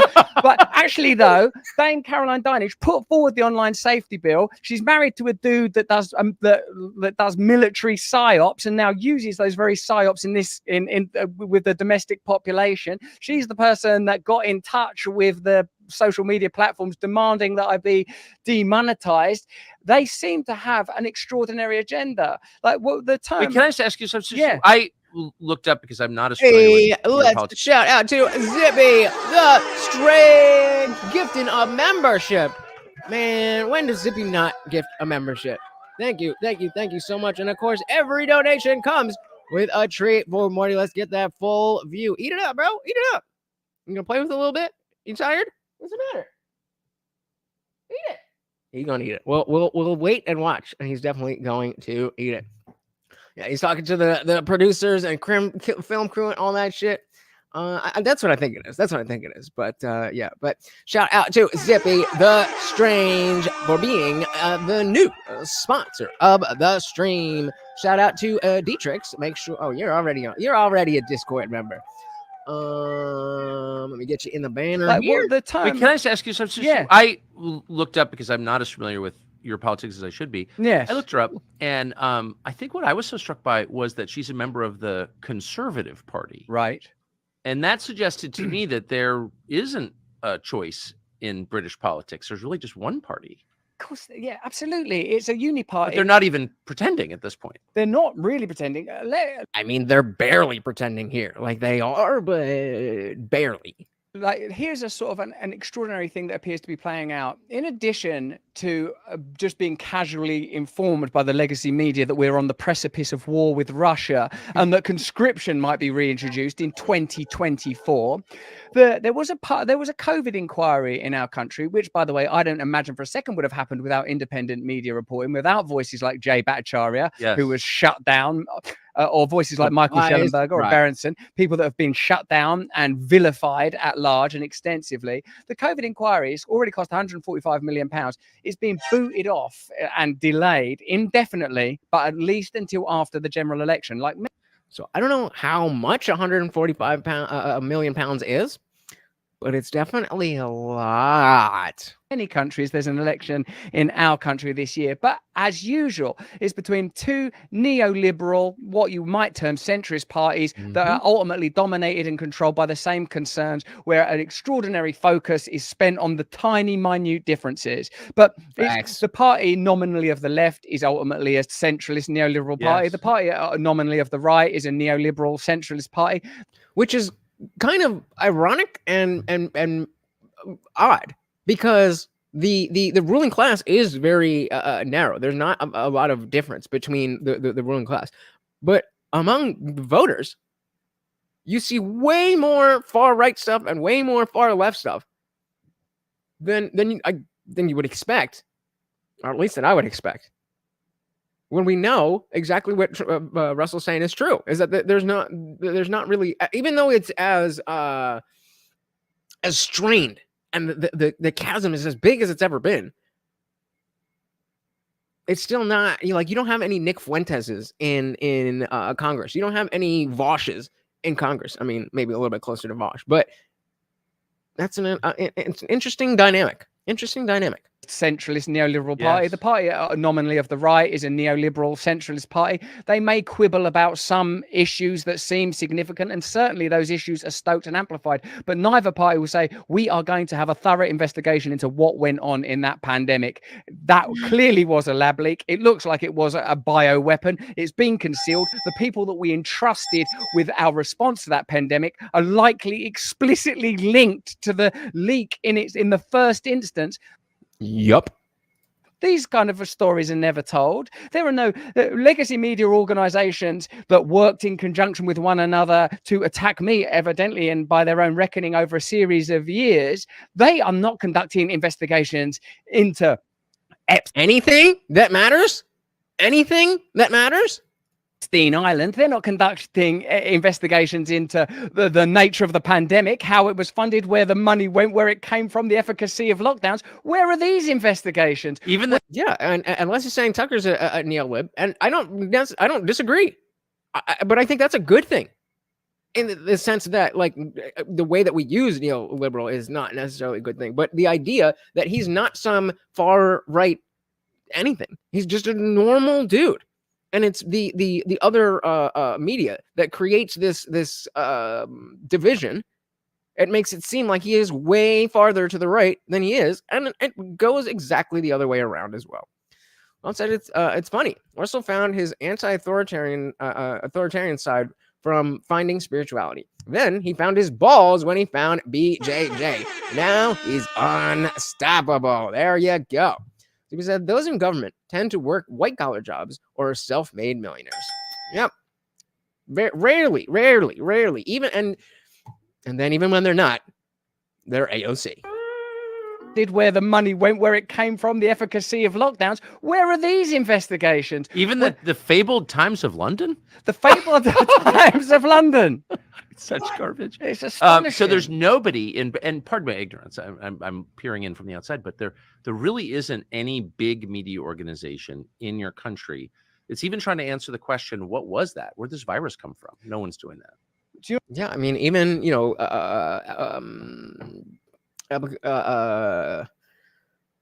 am I trying to say? The Daily Mail, like even institutions like that, you can't, even though they're very forthright with information that maybe other papers, other companies aren't. They're not asking the questions because they are within the accepted realm of what can go out there. So these politicians are 99.9% business executives. Well, a lot of them are lawyers. A lot of them are lawyers too. I would say maybe even more of them are lawyers. It's even trying to answer the question, what was that? Where'd this virus come from? No one's doing that.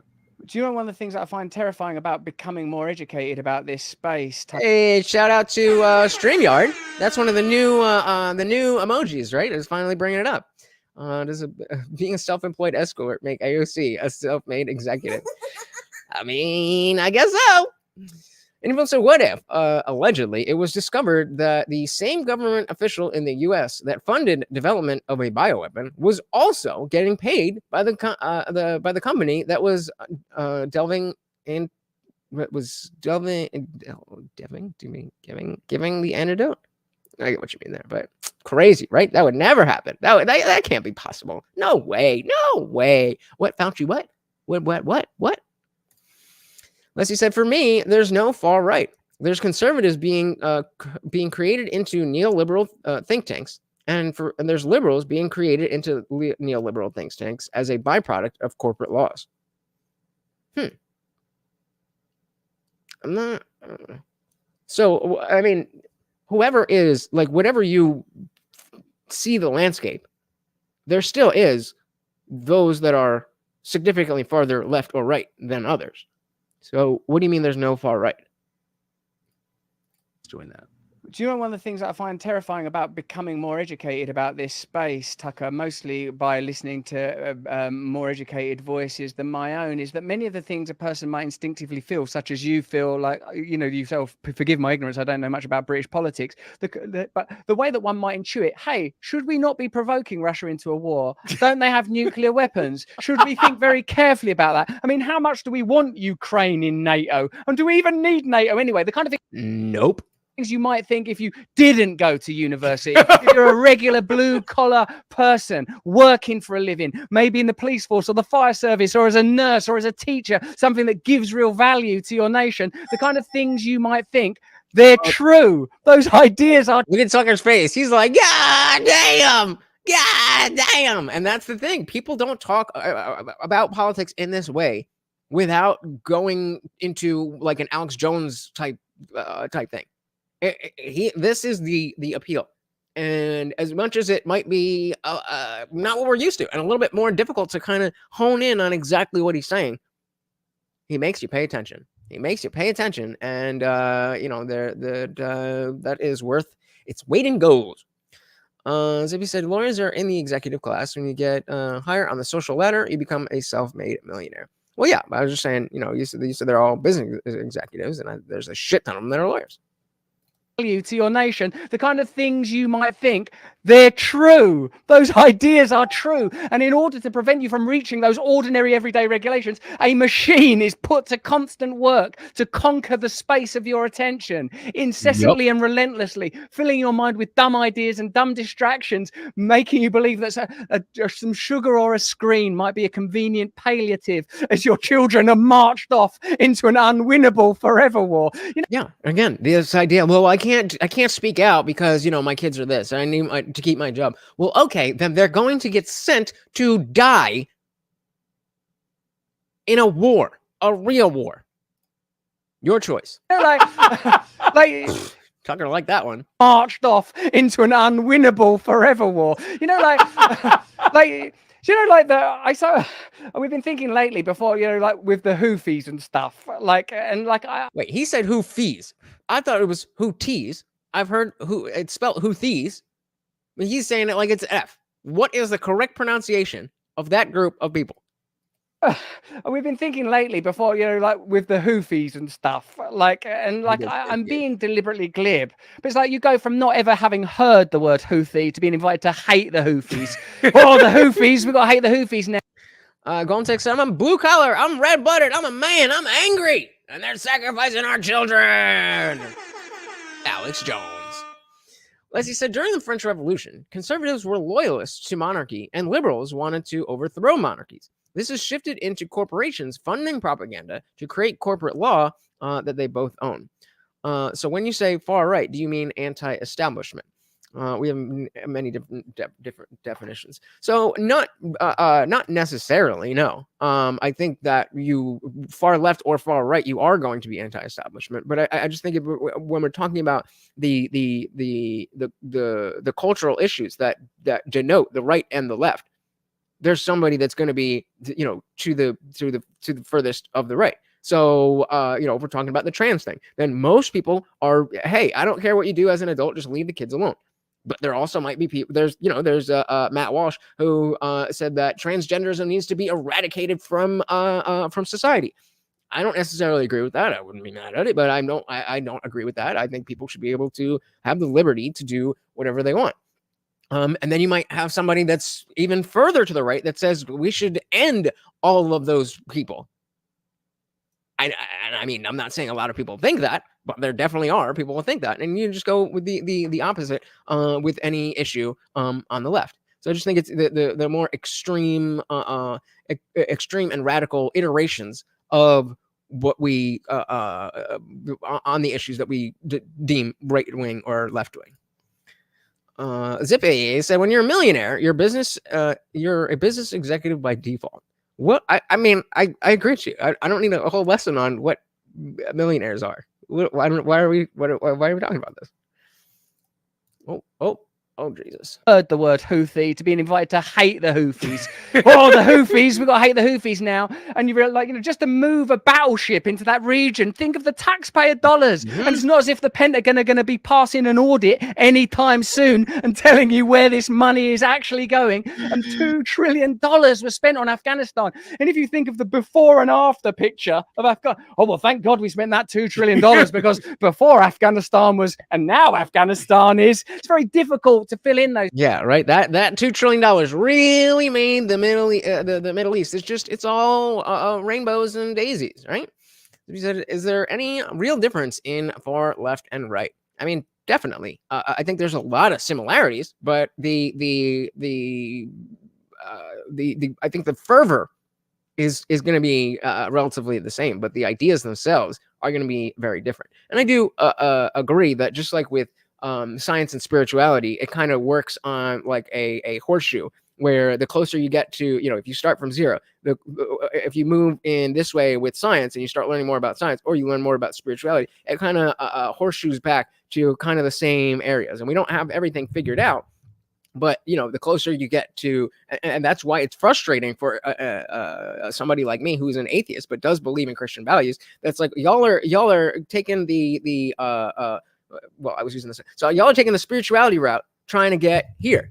And I'm saying, well, if you, by definition, your faith, you can only get this close. But scientifically, we can start here and we can end up right here. And we still might not be perfectly 100% understand everything about God.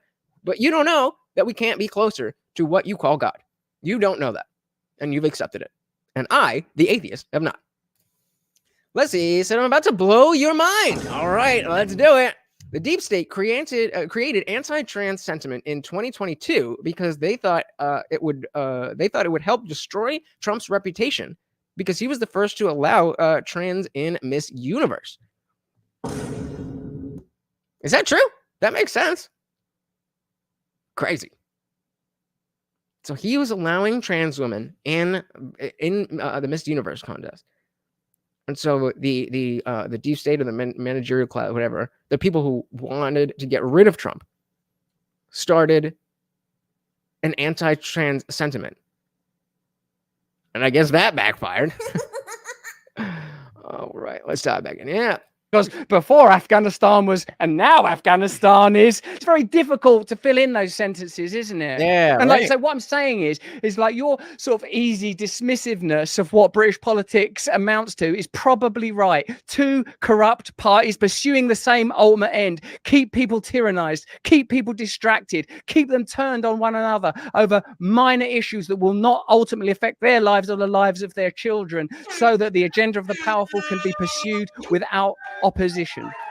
God damn. The problem for me right now is that I don't have much to add to what he's saying. He's on point. My only purpose here is to just maybe simplify some of his flowery language, but he is just cooking. He is cooking. Children, so that the agenda of the powerful can be pursued without opposition. War, the economy, public health, food supply, yes, water supply. They're all fucked. I mean, these are the energy. These are the things that matter. And they're the things that are never discussed openly, ever. Why can't we have conversations about that? Like sort of with the global farming protest, it's not accurately reported on. When it is, it's reported on with a particular accent and always with the insinuation that farmers have suddenly moved their attention from the raising of crops to racism now. The farming's more of a hobby. The farming is more of a hobby. They're really racist and just farm in the downtime. Turn to my true love. That's having strong views about varying ethnicity. There's no question that a rise in nationalism is an understandable. True. Thank you, Quantek. Thank you for giving me some self-worth. I do have a purpose here. There is the flowery language is fine, but flowery religious language about politics, that ain't that. No. We can't do that. There's no question that a rise in nationalism is an understandable response to rampant globalism. But the ongoing sort of finger pointing and condemnation of Agreed, Zippy. Agreed. Ordinary people I identify with, I recognize it because I grew up in those communities. Professional metropolitan people don't like working class people, don't like ordinary people, and now they've found a way to legitimize their hatred. Oh, they're all disgusting. They're all racist. Look at them in their MAGA hats. Look at them with their white vans and their flags. Look at them with their perspectives, with their unearned views and their belches and their beer. It's a kind of legitimization of a loathing of the people that are most connected to the nation, people that, generally speaking, a couple of generations ago were asked to sacrifice the lives of their sons and daughters for. I mean, again, just cooking, and this is the intersection of dogma. These beliefs that if you are Trump or you like Trump or you don't accept trans or this or that you're a bad person. That's a dogmatic belief. Then you have the semantic obfuscation that pushes that idea onto individuals. And now, because I don't want children to have to deal with detransitioning, I am now fit into the box where I'm now a bad person. That is dogma and semantic obfuscation coming together to fuck you up the ass. They do it every single day with every single issue, all the goddamn time. It is non-stop. It is incessant. And once you see it, you can't stop. But the fact is, a lot of people are not seeing it. And so people are getting caught up. This is why so many white liberals, especially upper middle class white liberals, are so ready to flog themselves over being white. Because they don't see that their semantics are being obfuscated and that racist is not really what you are. Just because you have white skin doesn't make you a racist, but they don't know the difference. And they accept, okay, I must be a horrible, horrible, horrible person. And now I owe this, that, and the other. And that's the starting point. If we can't push back against that, the starting point, then we have nothing. We don't have a country. We don't have an American identity. That certainly doesn't exist. But I think it's there. And I think as long as people like us come together and point it out and rally around it, we will win. Leslie said trans people are definitely a threat, but they represent 0.8%. So in essence, being anti-trans is neoliberal. Okay, so how are you using? Can you define the how you're using neoliberal? Because I don't really know what this means. Because trans people, this is just incorrect. Trans people have a shit ton of power because of the fact that the semantics have been obfuscated to agree with the dogmatic position that you can transition your body. So, I mean, there's a whole bunch of women in sports who would definitely disagree with your statement here. Context said the unvaxxed, uneducated, and underperforming masses. Fucking disgusting. Where are we at here? Talking to y'all, so gang. But yeah, I mean that's what it is. That's what it is. And this is why we have to hammer the same fucking points over and over and over again. Because it's too easy to miss it. It's too easy to miss it. And every instance that we miss, it's just a little bit more erosion of the country that we want. For the idea of nation, an idea that they're now being told doesn't exist. For me, what we need to see is an emergence of a different type of populism that transcends the boundaries of left and right. These things are happening organically and naturally anyway. And right. And that's kind of where my whole American identity thing comes in. But I do think that there's a gap. We're not ready to just switch that on and all rally around that. We're still too divided on these cultural issues, which is why we need to be able to discuss them so that we realize that we aren't so far apart and we can come together And the people above us, not the people across from us on the aisle, are the ones that we need to worry about. And what I think is happening is perhaps it's odd, isn't it? Because the internet is ultimately a creation of the military. Clearly, they didn't accurately understand that whilst it was going to be a brilliant means for control, and clearly that's one of the wars that's being fought now, it is also a tool for informing and awakening. And I think that we're at this crux point. Which way is it going to go? Are people going to wake up to the reality that we are being confronted with? Not if you don't say anything. To be saying who's he? Me? Or Russell? Or who's he? He's right there giving the illusion that trans have power. Like they try and give the illusion of the Jews having all the power in the world. Perfect scapegoat. But what are we seeing that it has drastically shifted legislation and the way that we live our lives on account of Jewish people? And let's just say since 2015. What is the thing about Jews that has changed our political and cultural landscape since 2015? Because I can very easily answer that question when it comes to trans people. And if undermining the entire idea of America is not power, then we are having a different conversation. Then I don't know what power is, and I don't know what neoliberal means. Musk69 said to Leslie, at the moment, they do have power. They the power to convince malleable kids of the lie, and you can change your sex and all of that shit. Exactly. How is that not power? How is that not power? Context said to Zippy, the problem is that the illusion is a self-fulfilling prophecy, and that it's now a requirement rather than a privilege. Perception is reality. Perception is reality. Leslie said neoliberalism started in 1920s Europe as a government hands-off the market policy, but grew into corporations controlling liberal democracies. So, I mean, if you're using it that way, then I think the entire system here is just neoliberal, different shades of neoliberalism. I mean, maybe you agree with that, but in terms of talking about it, that doesn't really get us anywhere. You know what I mean? It's just saying, well, that's neoliberal, and that's neoliberal, and that's neoliberal, and that's neoliberal, and that's neoliberal. Okay, that doesn't get us anywhere. So let's get a dictionary definition. So neoliberalism. Oh, come on. Is contemporarily used to refer to market-oriented reform policies such as eliminating price controls, deregulating capital markets, and lowering trade barriers, and reducing, especially through privatization and austerity, state influence in the economy. So, I mean, if we're talking about this idea of getting government out of the markets, then fuck yeah, neoliberalism 100%.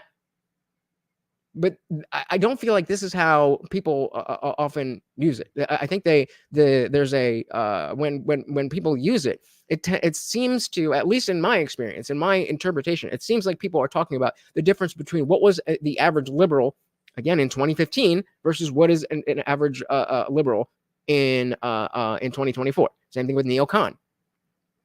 And so if we're using neoliberal and neocon in that way, I think that gives us something more to talk about. Yeah, so I agree with you. But if we're just saying everything is neoliberal, that doesn't get us anywhere. Like, yes, we agree that it's neoliberal, but what do we do with that? What do we do with that? You know what I mean? Zippy said the system is using them both as a distraction. True. It's granting power to the few people to keep us fighting each other. Exactly. Are people going to wake up to the reality that we are being confronted with, or are we going to sort of nervously cling on to the idea that somehow through comfort and panaceas we might hold on to some old life? Increasingly, I think, is over. I watched some of that speech you did in Ottawa or wherever you were in Edmonton. Ottawa. He was in Ottawa. I watched some of that speech you did in Ottawa or wherever you were in Edmonton, Canada. And two of the things I thought were important is knowing that you are not God. You are not God. It's not about you. You have to have some purpose in your life. Well, I've been told that we are all God. And also that none of us are God, and that God is something separate. So what is God? Let's start there. What is God? What are you talking about? Not God. It's not about you. You have to have some purpose in your life. And secondly, people must really. That is a meaningless statement. It's not God. It's not about you. You have to have a purpose. What is God? How does God help that message? Why not? You have to have a purpose in your life. Done. I don't get it. Omtic said contemporary versus historical definitions, maybe? Yeah, possibly. Because I mean, that is the definition that we just read is not how I've heard people using it. And so Leslie said a neoconservative is a liberal who becomes disillusioned with losing wars and becomes a conservative. So I mean, I think by this definition, I am a neoliberal and a neoconservative. But the way that it seems to be used these days, again, is the neocon message is the right wing arm of the uniparty, and so like neoliberal and neocon are both bad, but they're just two sides of the same coin. That's how I hear it being used. So the Soul says so many definitions have been messed with. It's hard to keep up. This is done on purpose.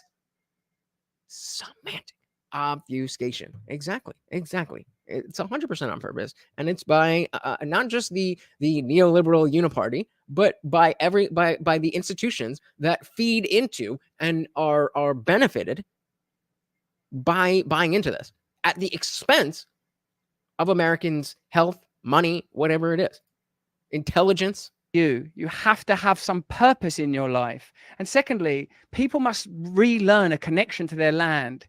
Our connection to our lands has been American identity broken. Now, many countries, particularly in a post-colonial world, have complex relationships with their land. Sometimes that is a relationship with a land that had inhabitants prior to our arrival or the arrival. So 169 said, I think he's using the phrase, you're not God, as in, what right do you have to make me do certain things so you feel safe? What? All right. I have no idea what that means either. This is why it's a bad word. It's not a bad word like it's offensive, but it's a bad word because it doesn't do what a word is supposed to do. A word is supposed to take what's in my head and put it in your head. It just, no, not necessarily, but 9 times out of 10. It's not useful. It doesn't help get the idea that you have in your head, and it doesn't help put it into my head. That's what words are for. That's what language is for. You don't have authority over me. So who's you in this?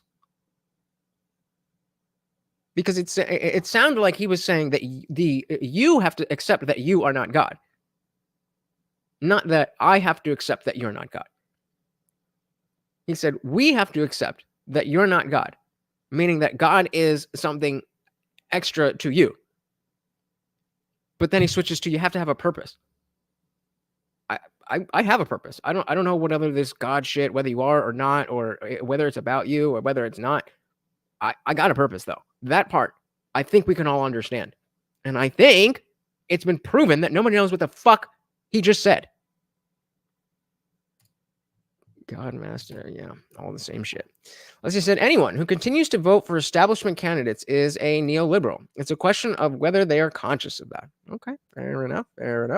Particularly in a post-colonial world, have complex relationships with their land. Sometimes that is a relationship with a land that had inhabitants prior to our arrival, or the arrival at least of settlers in your country, for example. Or so he's trying to say that we need to get back to appreciating the nature of our land, the nature, the uncivilized aspect of the universe, really.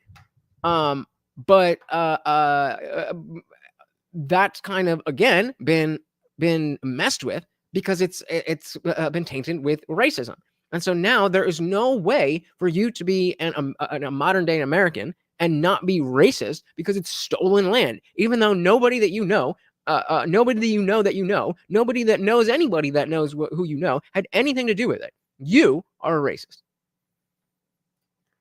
M69 said the state or even other citizens pressing for whatever they want, i.e., take the jab or no oil, etc.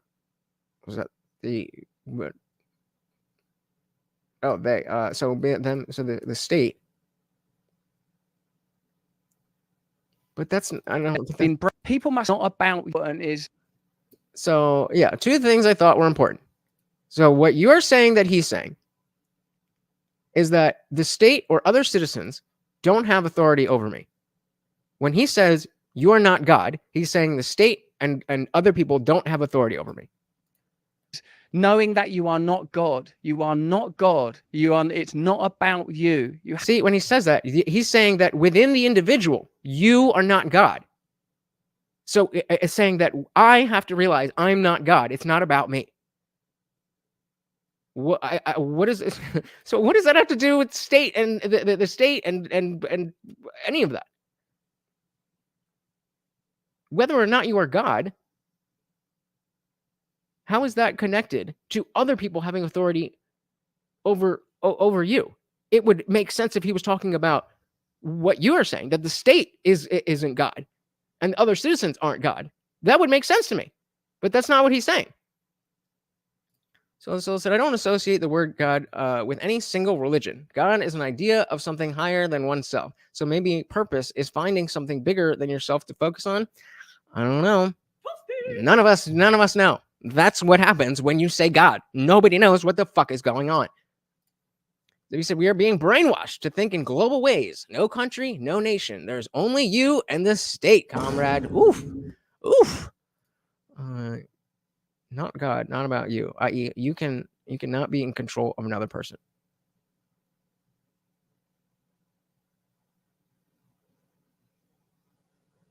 I don't see the connection. What is that? That does not make any sense. That's not how English works. You are not God. It's not about you. Is not connected to the idea that you have to have a purpose. Those things are not connected. Whatever definition you use of God, unless you are saying that God is purpose. That's the only way that what he said makes sense. You are not God. You are not God. It's not about you. You have to have a purpose. That does not mean anything.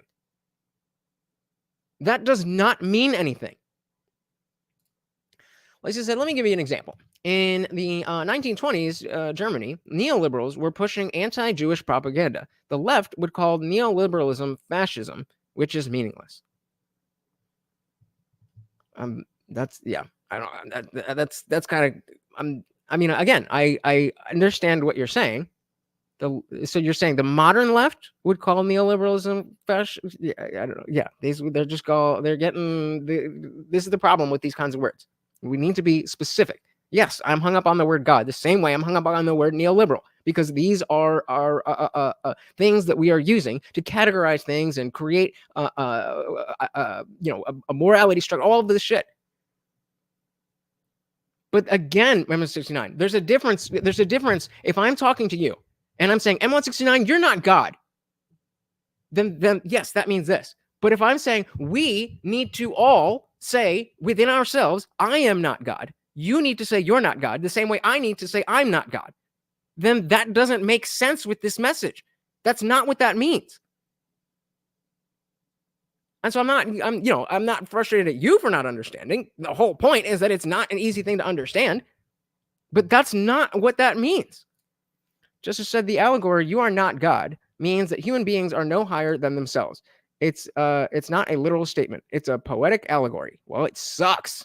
That's the whole point. It sucks. It doesn't mean anything. It doesn't convey anything. Like, have to have some purpose in, like, just cut it right there. You have to have some purpose in your life. And secondly, people must relearn a connection to their land. Our connection to our lands has been broken. Now, many countries, particularly in a post-colonial world, have complex relationships with their land. Sometimes that is a relationship with a land that had inhabitants prior to our arrival, or the arrival at least of settlers in your country, for example, or in Canada that you were describing, outlining. But we are divorced from nature. We are divorced from our lands. But I agree, Chester. But this is why then we should not be using God and religion or art of any kind to be dictating how we should live our lives. That should be extra. We should have very clear guidelines on how we should live our lives. Religion can do that, but it's not based on reality, so you don't know that the rules are actually what will work best in this reality. Divorced from one another, and we are fed such an empty, hollow, vapid, phatic diet of lies. You said at one point, oh, you should, this is this vast country, you could all have 6 acres each. Yes. And I felt like, the crowd responding to that. People are frightened of the people of Britain or the people of America or the people of Canada or Australia or the people all over the world. For surely those farmer protests are happening in Sri Lanka, they're happening in India, they're not just happening in Europe or Anglophonic countries, they're happening everywhere. They're happening everywhere. And I feel that that's precisely the direction we need to return to. Sovereignty of the individual, sovereignty and sanctity of the connection between people and their land, maximum amount of power in your own life and the lives of your. And like I said, I agree. I understand that you're saying that. And I don't like the allegory because it is not, it's not giving the message that he's trying to give. The whole point is that it is not a literal statement. Yes, he is using it as one. That is the point. That is the point. You can't say you are not God. This is what we need to do, unless you are you're talking literally. So I agree with you that it is an allegory and thus should not be used in the context of telling what people should or should not do. I mean, it's just on the basis of understanding. Maybe 2 of you have the same interpretation, but go tweet that statement. You are not God. It's not about you. You need to have purpose. Just tweet that and see how many people get exactly the same understanding that you have. None will.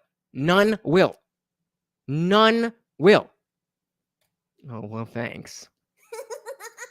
No, he's not. Yes, he was. Then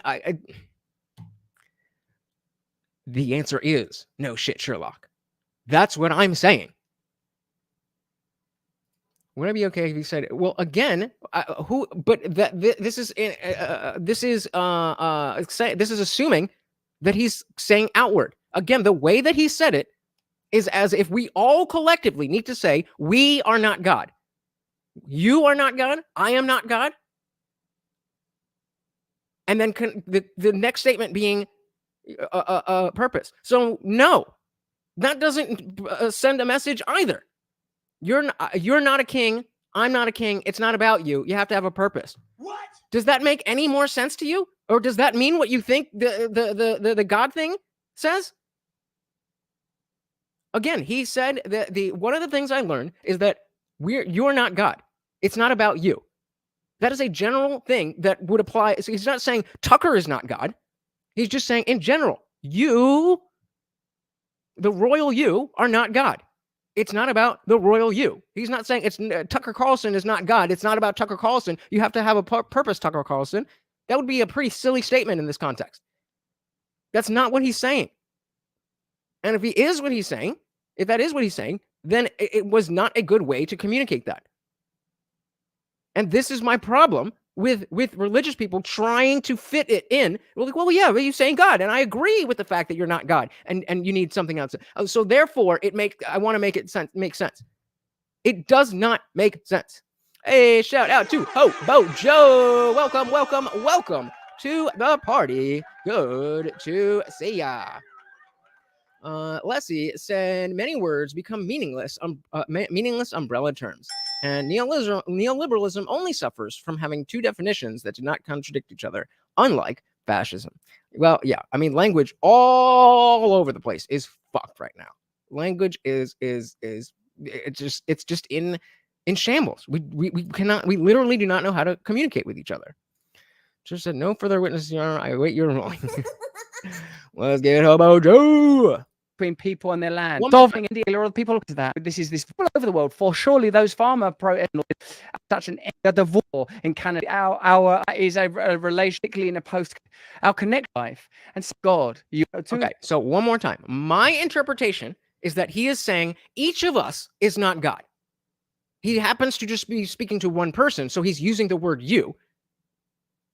But if there was other people that he was talking to, he would say, we would have to understand, we are not God. It's not about us. That is how I'm understanding this. The fascist represents a direct democracy that is opposed to dictatorship. Look at what happened to Julius Caesar. There you go. Yeah, I mean, this is what we're here for. This is what we're here for. But one more time, and then we're moving on.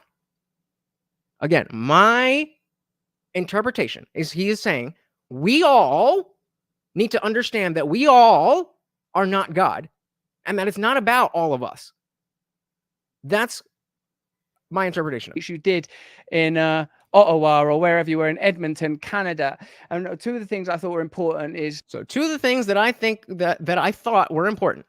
Knowing that you are not God. You are not God. Knowing that you are not God. So that means Russell Brand, I have to know that I'm not God. Just like Tucker Carlson, you need to know that you're not God. Just like Lutch needs to know he's not God. Just like Chester needs to know that he's not God. It does not mean you specifically are not my God, that there is a God. That's not how those words, that's not what those mean. And maybe he meant to say something differently. Maybe he meant to say something in a different way. But this is not the correct nomenclature for the message that he is trying to say. Chester said that I am specifically saying that this statement makes no sense to me, yes, when the allegory says that not everything will make sense to others because you are not God. You just made this up. When did he say anything about making sense to people? You just made this up. This is my point. This is exactly, no, you're proving your interpretation. You just said that. That's just saying things. What did he say that tells you that he is saying that this, number one, that this is an allegory, and number two, that this is not going to make sense to others? These are words that were not spoken. This is cope. I want it to make sense. And so I'm going to make it make sense by adding other things to it to make it make sense, because it doesn't make sense.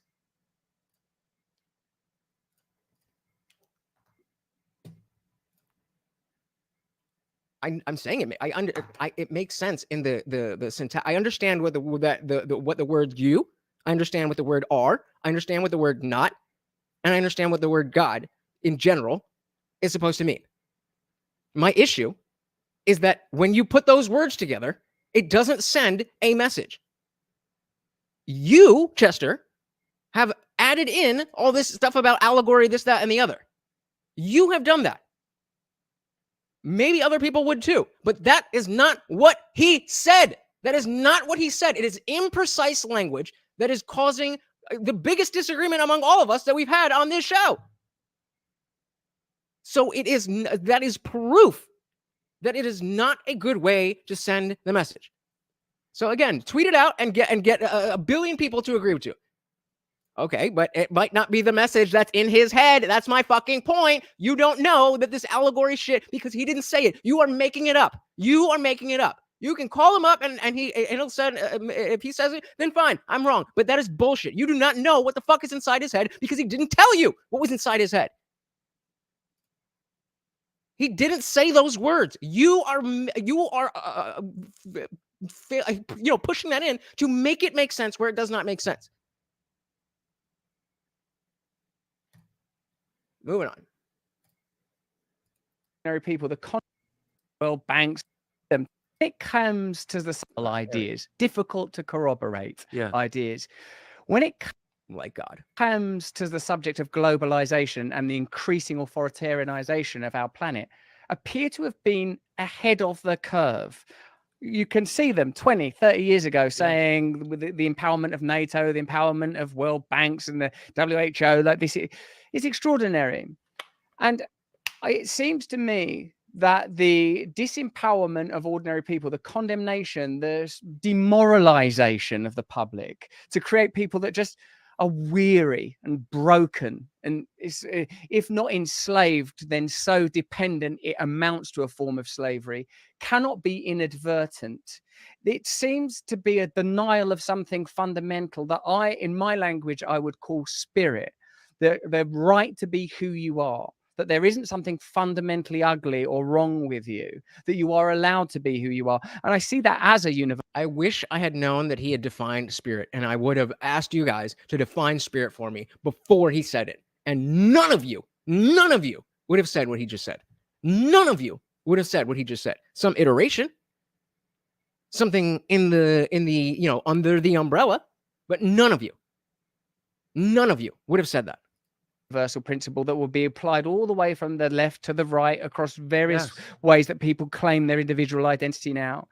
It seems to me that, yes, that if you start to attack those pivotal infrastructural roles, I was struck when speaking to some of the people that you work with, man, that that's been a cop for 26 years in New Jersey, 35 years in the security force. Hey, that's 2 mentions of New Jersey. I think my boy knows what's good. Everything is all good. This is what we're here for. This is what we're here for. Is there? Do you know other places where you can go and be this animated about your arguments with people, especially about politics, and people not take it personally, and people not cry about it, and not call you names, and not do this? I mean, I'm sure they're out there. I hope they're out there. I hope this isn't the only place that exists. But most places, just indeed, you did. Popped in at the right time to stoke the fire. The fire! Dilly dilly to that. How much time we got? All right, we got about 5 minutes left. Let's bang this out.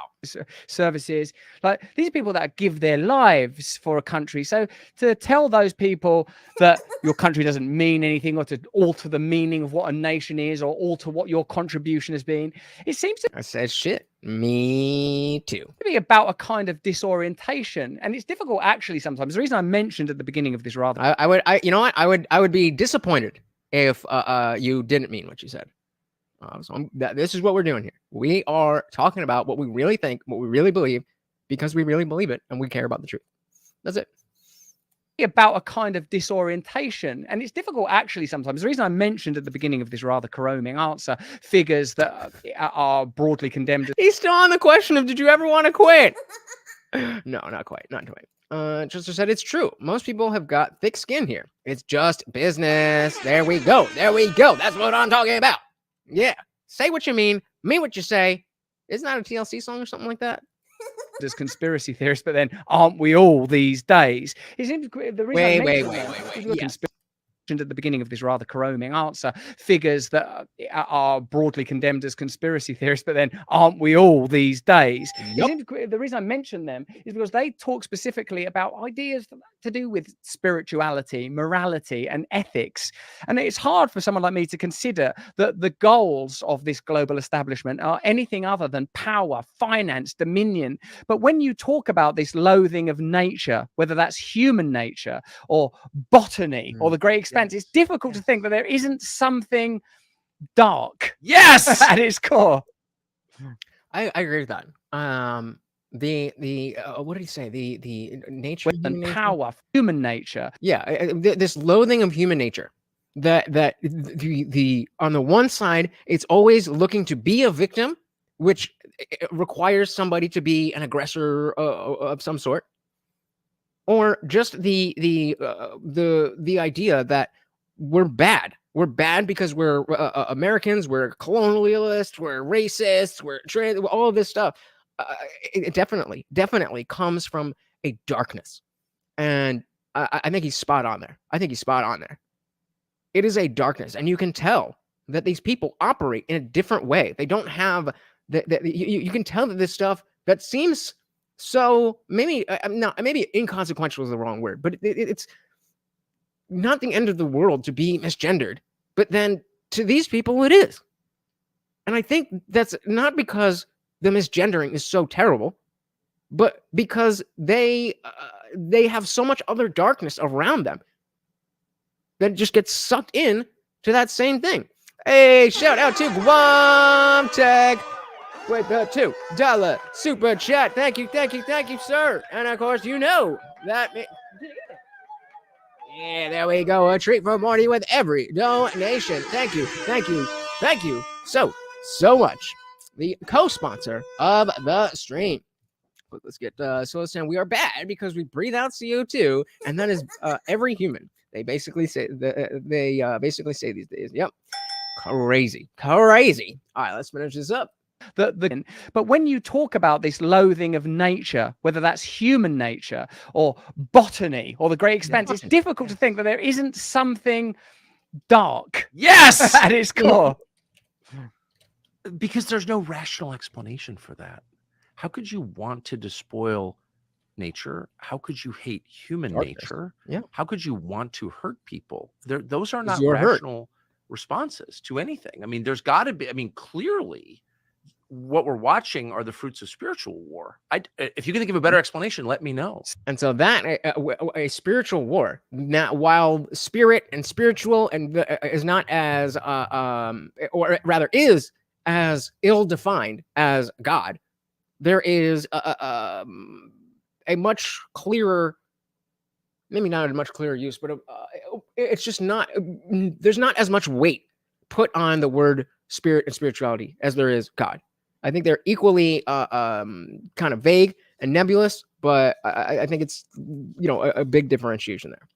Just the only people who consider themselves victims are people who have been told that they are. There's no such thing as that in reality without an anti-Christian, anti-humanity worldview. Anti-humanity doesn't evolve naturally is what I'm saying. Word up. I definitely agree with that. I think it's a poisoning of what are you looking at?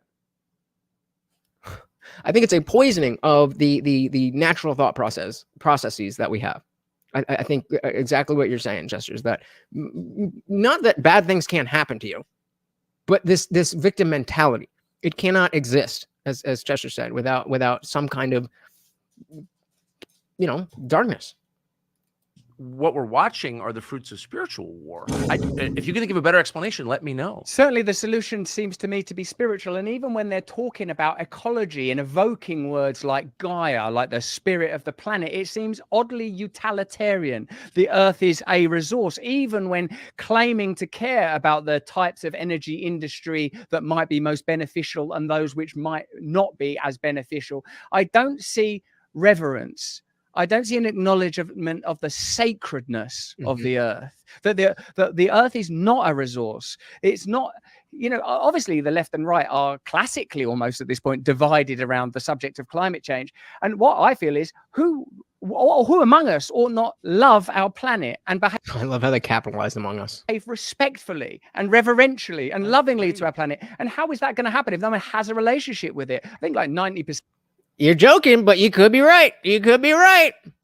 Yeah, I think the reason spiritual is less triggering, and I think accurately for some, I think the reason it's less triggering is, again, because we're not trying to say spirituality says that you have to do this, or spirituality says that this must be this way.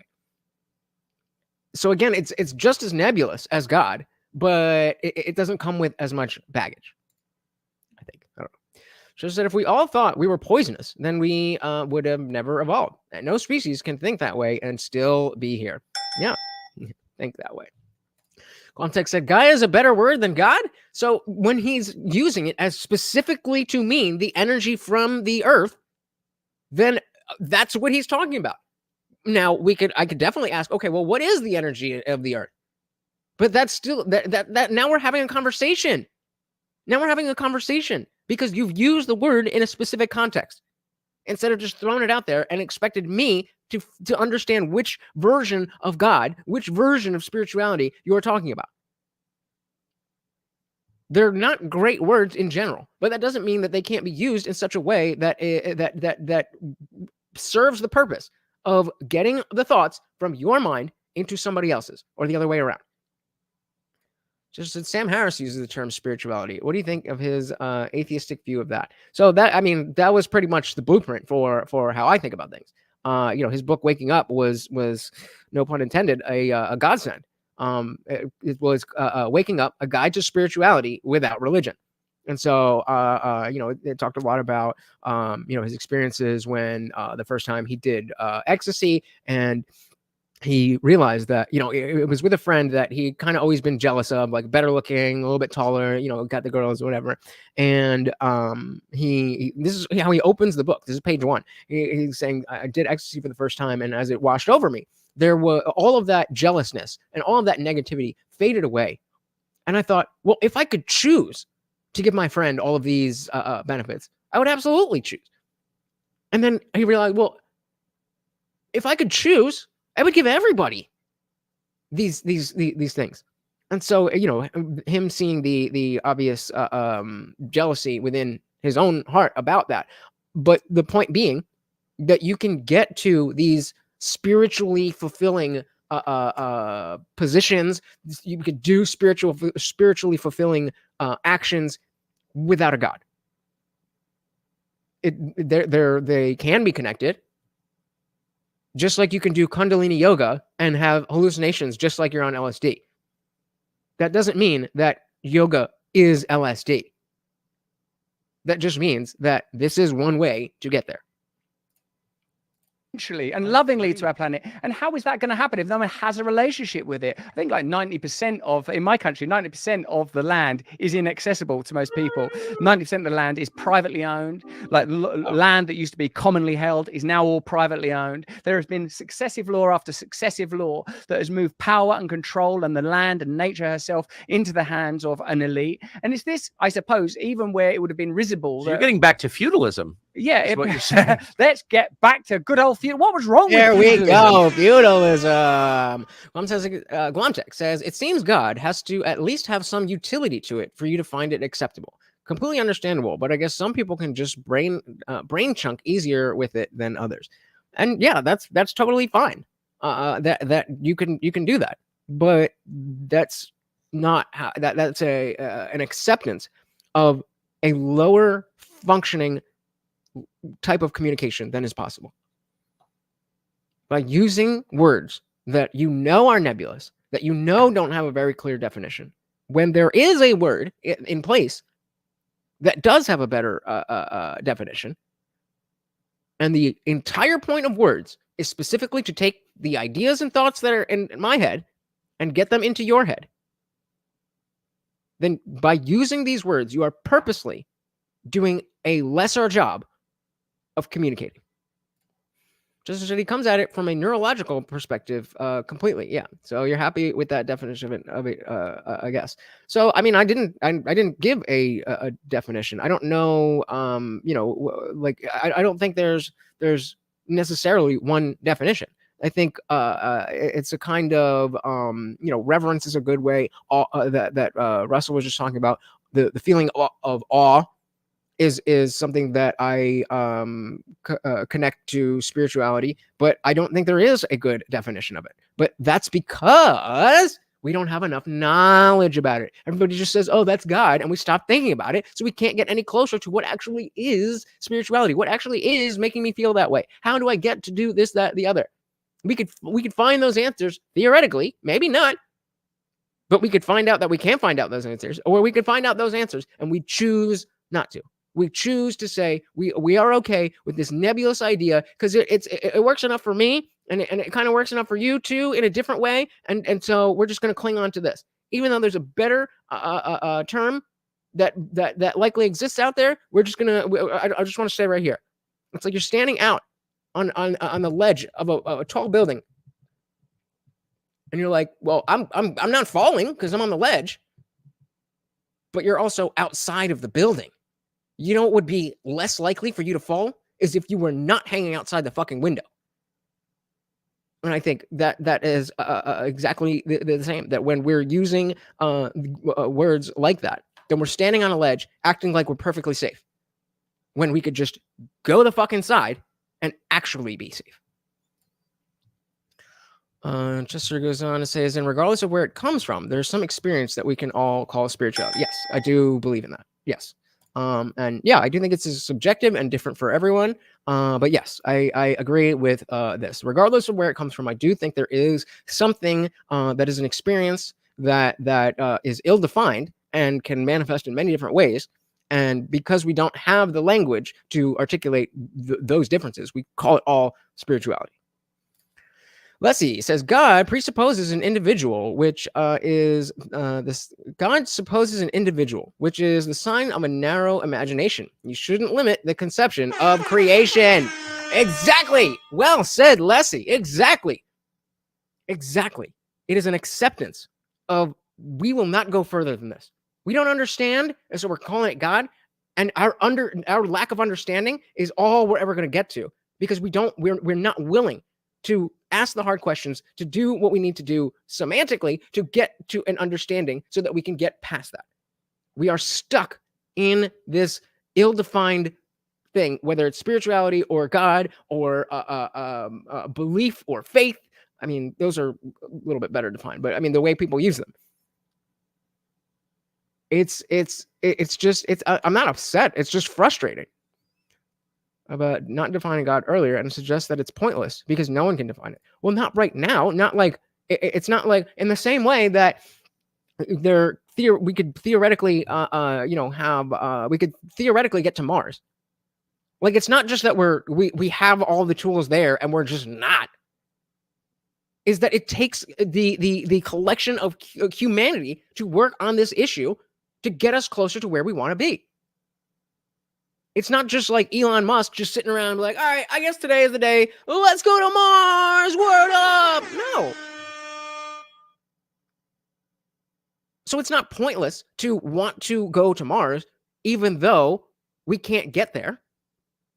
This is the goal point of getting to Mars, and this is saying I want to go to Mars. So there's people from this point in time to this point in time that gets us there. On this particular word, you're happy that no one has their own definition, but it's still acceptable to use. No, I don't think it's acceptable to use. That's my whole thing, is that it shouldn't be used because of the fact that it doesn't have a good definition. So we should use other words that do have good definitions to come up with a definition for what is God, what is spirituality. So you agree that regardless of where it comes from, the word God still means something, even though everyone would have different definitions. So no, if everyone has a different definition, then it doesn't mean anything. It means everything, which means nothing. So the soul said to Chester, spirituality hasn't been defined as clearly as the word God has in general. Less baggage with it, in my opinion. Yeah, agree. Quamtech said the Hebrews had it right. You don't know who it was. God is holy. What? Therefore, don't even say that. Yeah, there you go. If you don't fully understand it, then yeah, yep, I like it. I like it. Just I'm trying to figure out why you have a problem with God, but not spirituality. Well, if you listen to the words that are coming out of my mouth, then I said specifically because it's the baggage that comes with it, just like So the Soul said.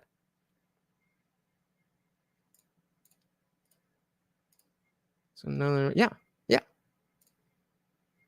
As you were. Well, that was a good one, guys. I think we definitely needed to hear from Russell Brand and see how he's doing with all of this, because I like I said, I don't watch his show on I don't really go on Rumble that much.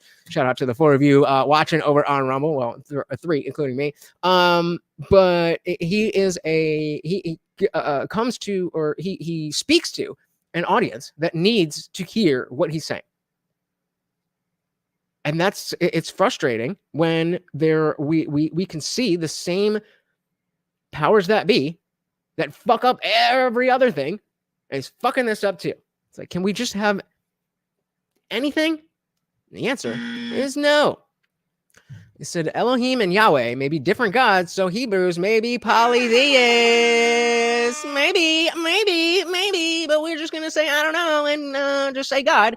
So we'll never know. And if you're okay with that, then fine. There you go. So I want to thank you guys so much for hanging out with me. We didn't have a specific comment of the night, but you guys are definitely coming at me hard. So I want to, we'll just do a general dilly to all of you who, force me to articulate why I don't want people using religious language specifically in a political context.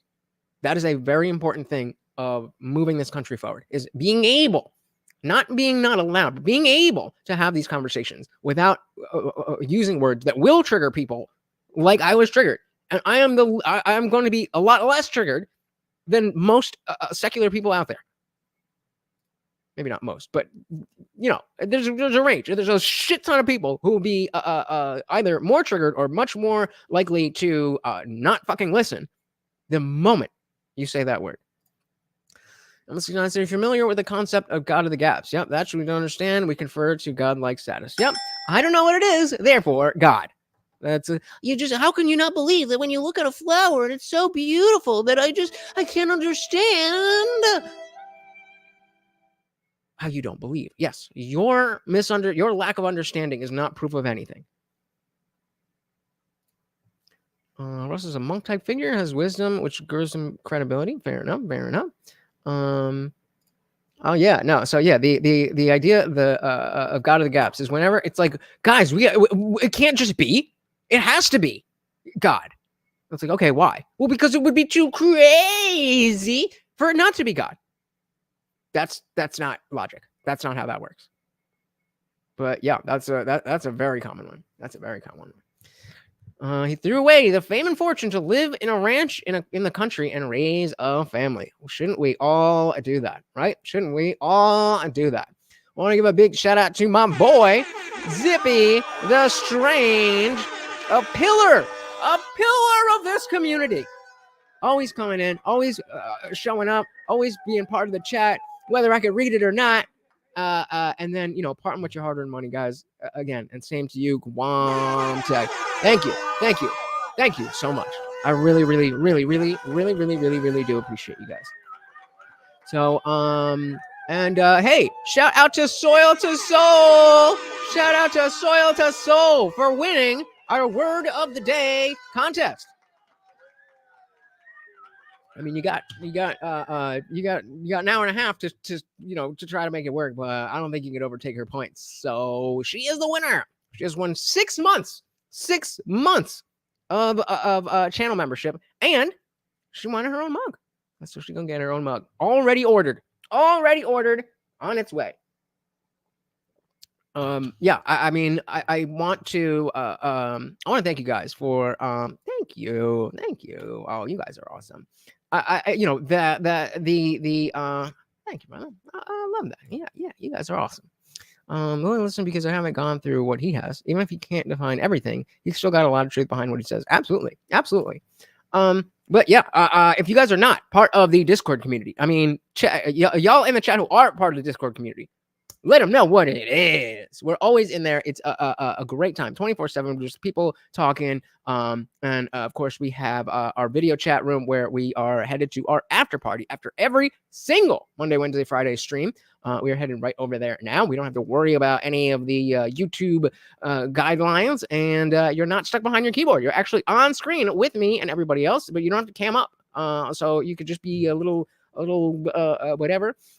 It is free to join the server, but if you want to be part of the after party, if you want to be part of the contests, our next contest, I don't think I'm going to do it right this month, but our next contest is going to be a movie night contest. So if you hold a movie night within the server and you get 2 or more people to come watch a movie with you, you'll get some points. And if you just go and watch a movie with people, you'll get some points. And then whoever wins gets free shit. It's awesome. Come and join us. Thank you. Very, very, very much, guys. I hope, thank you again to Zippy and to Guam Tech. I hope you guys enjoyed this one. Morning's passed out here, but once again, I've been your host, Lutch, aka the Indian Jesus, here to resurrect the second coming of common sense. Until next time, guys, make sure you like, subscribe, ring the bell, all that good shit. I am out of here. Peace.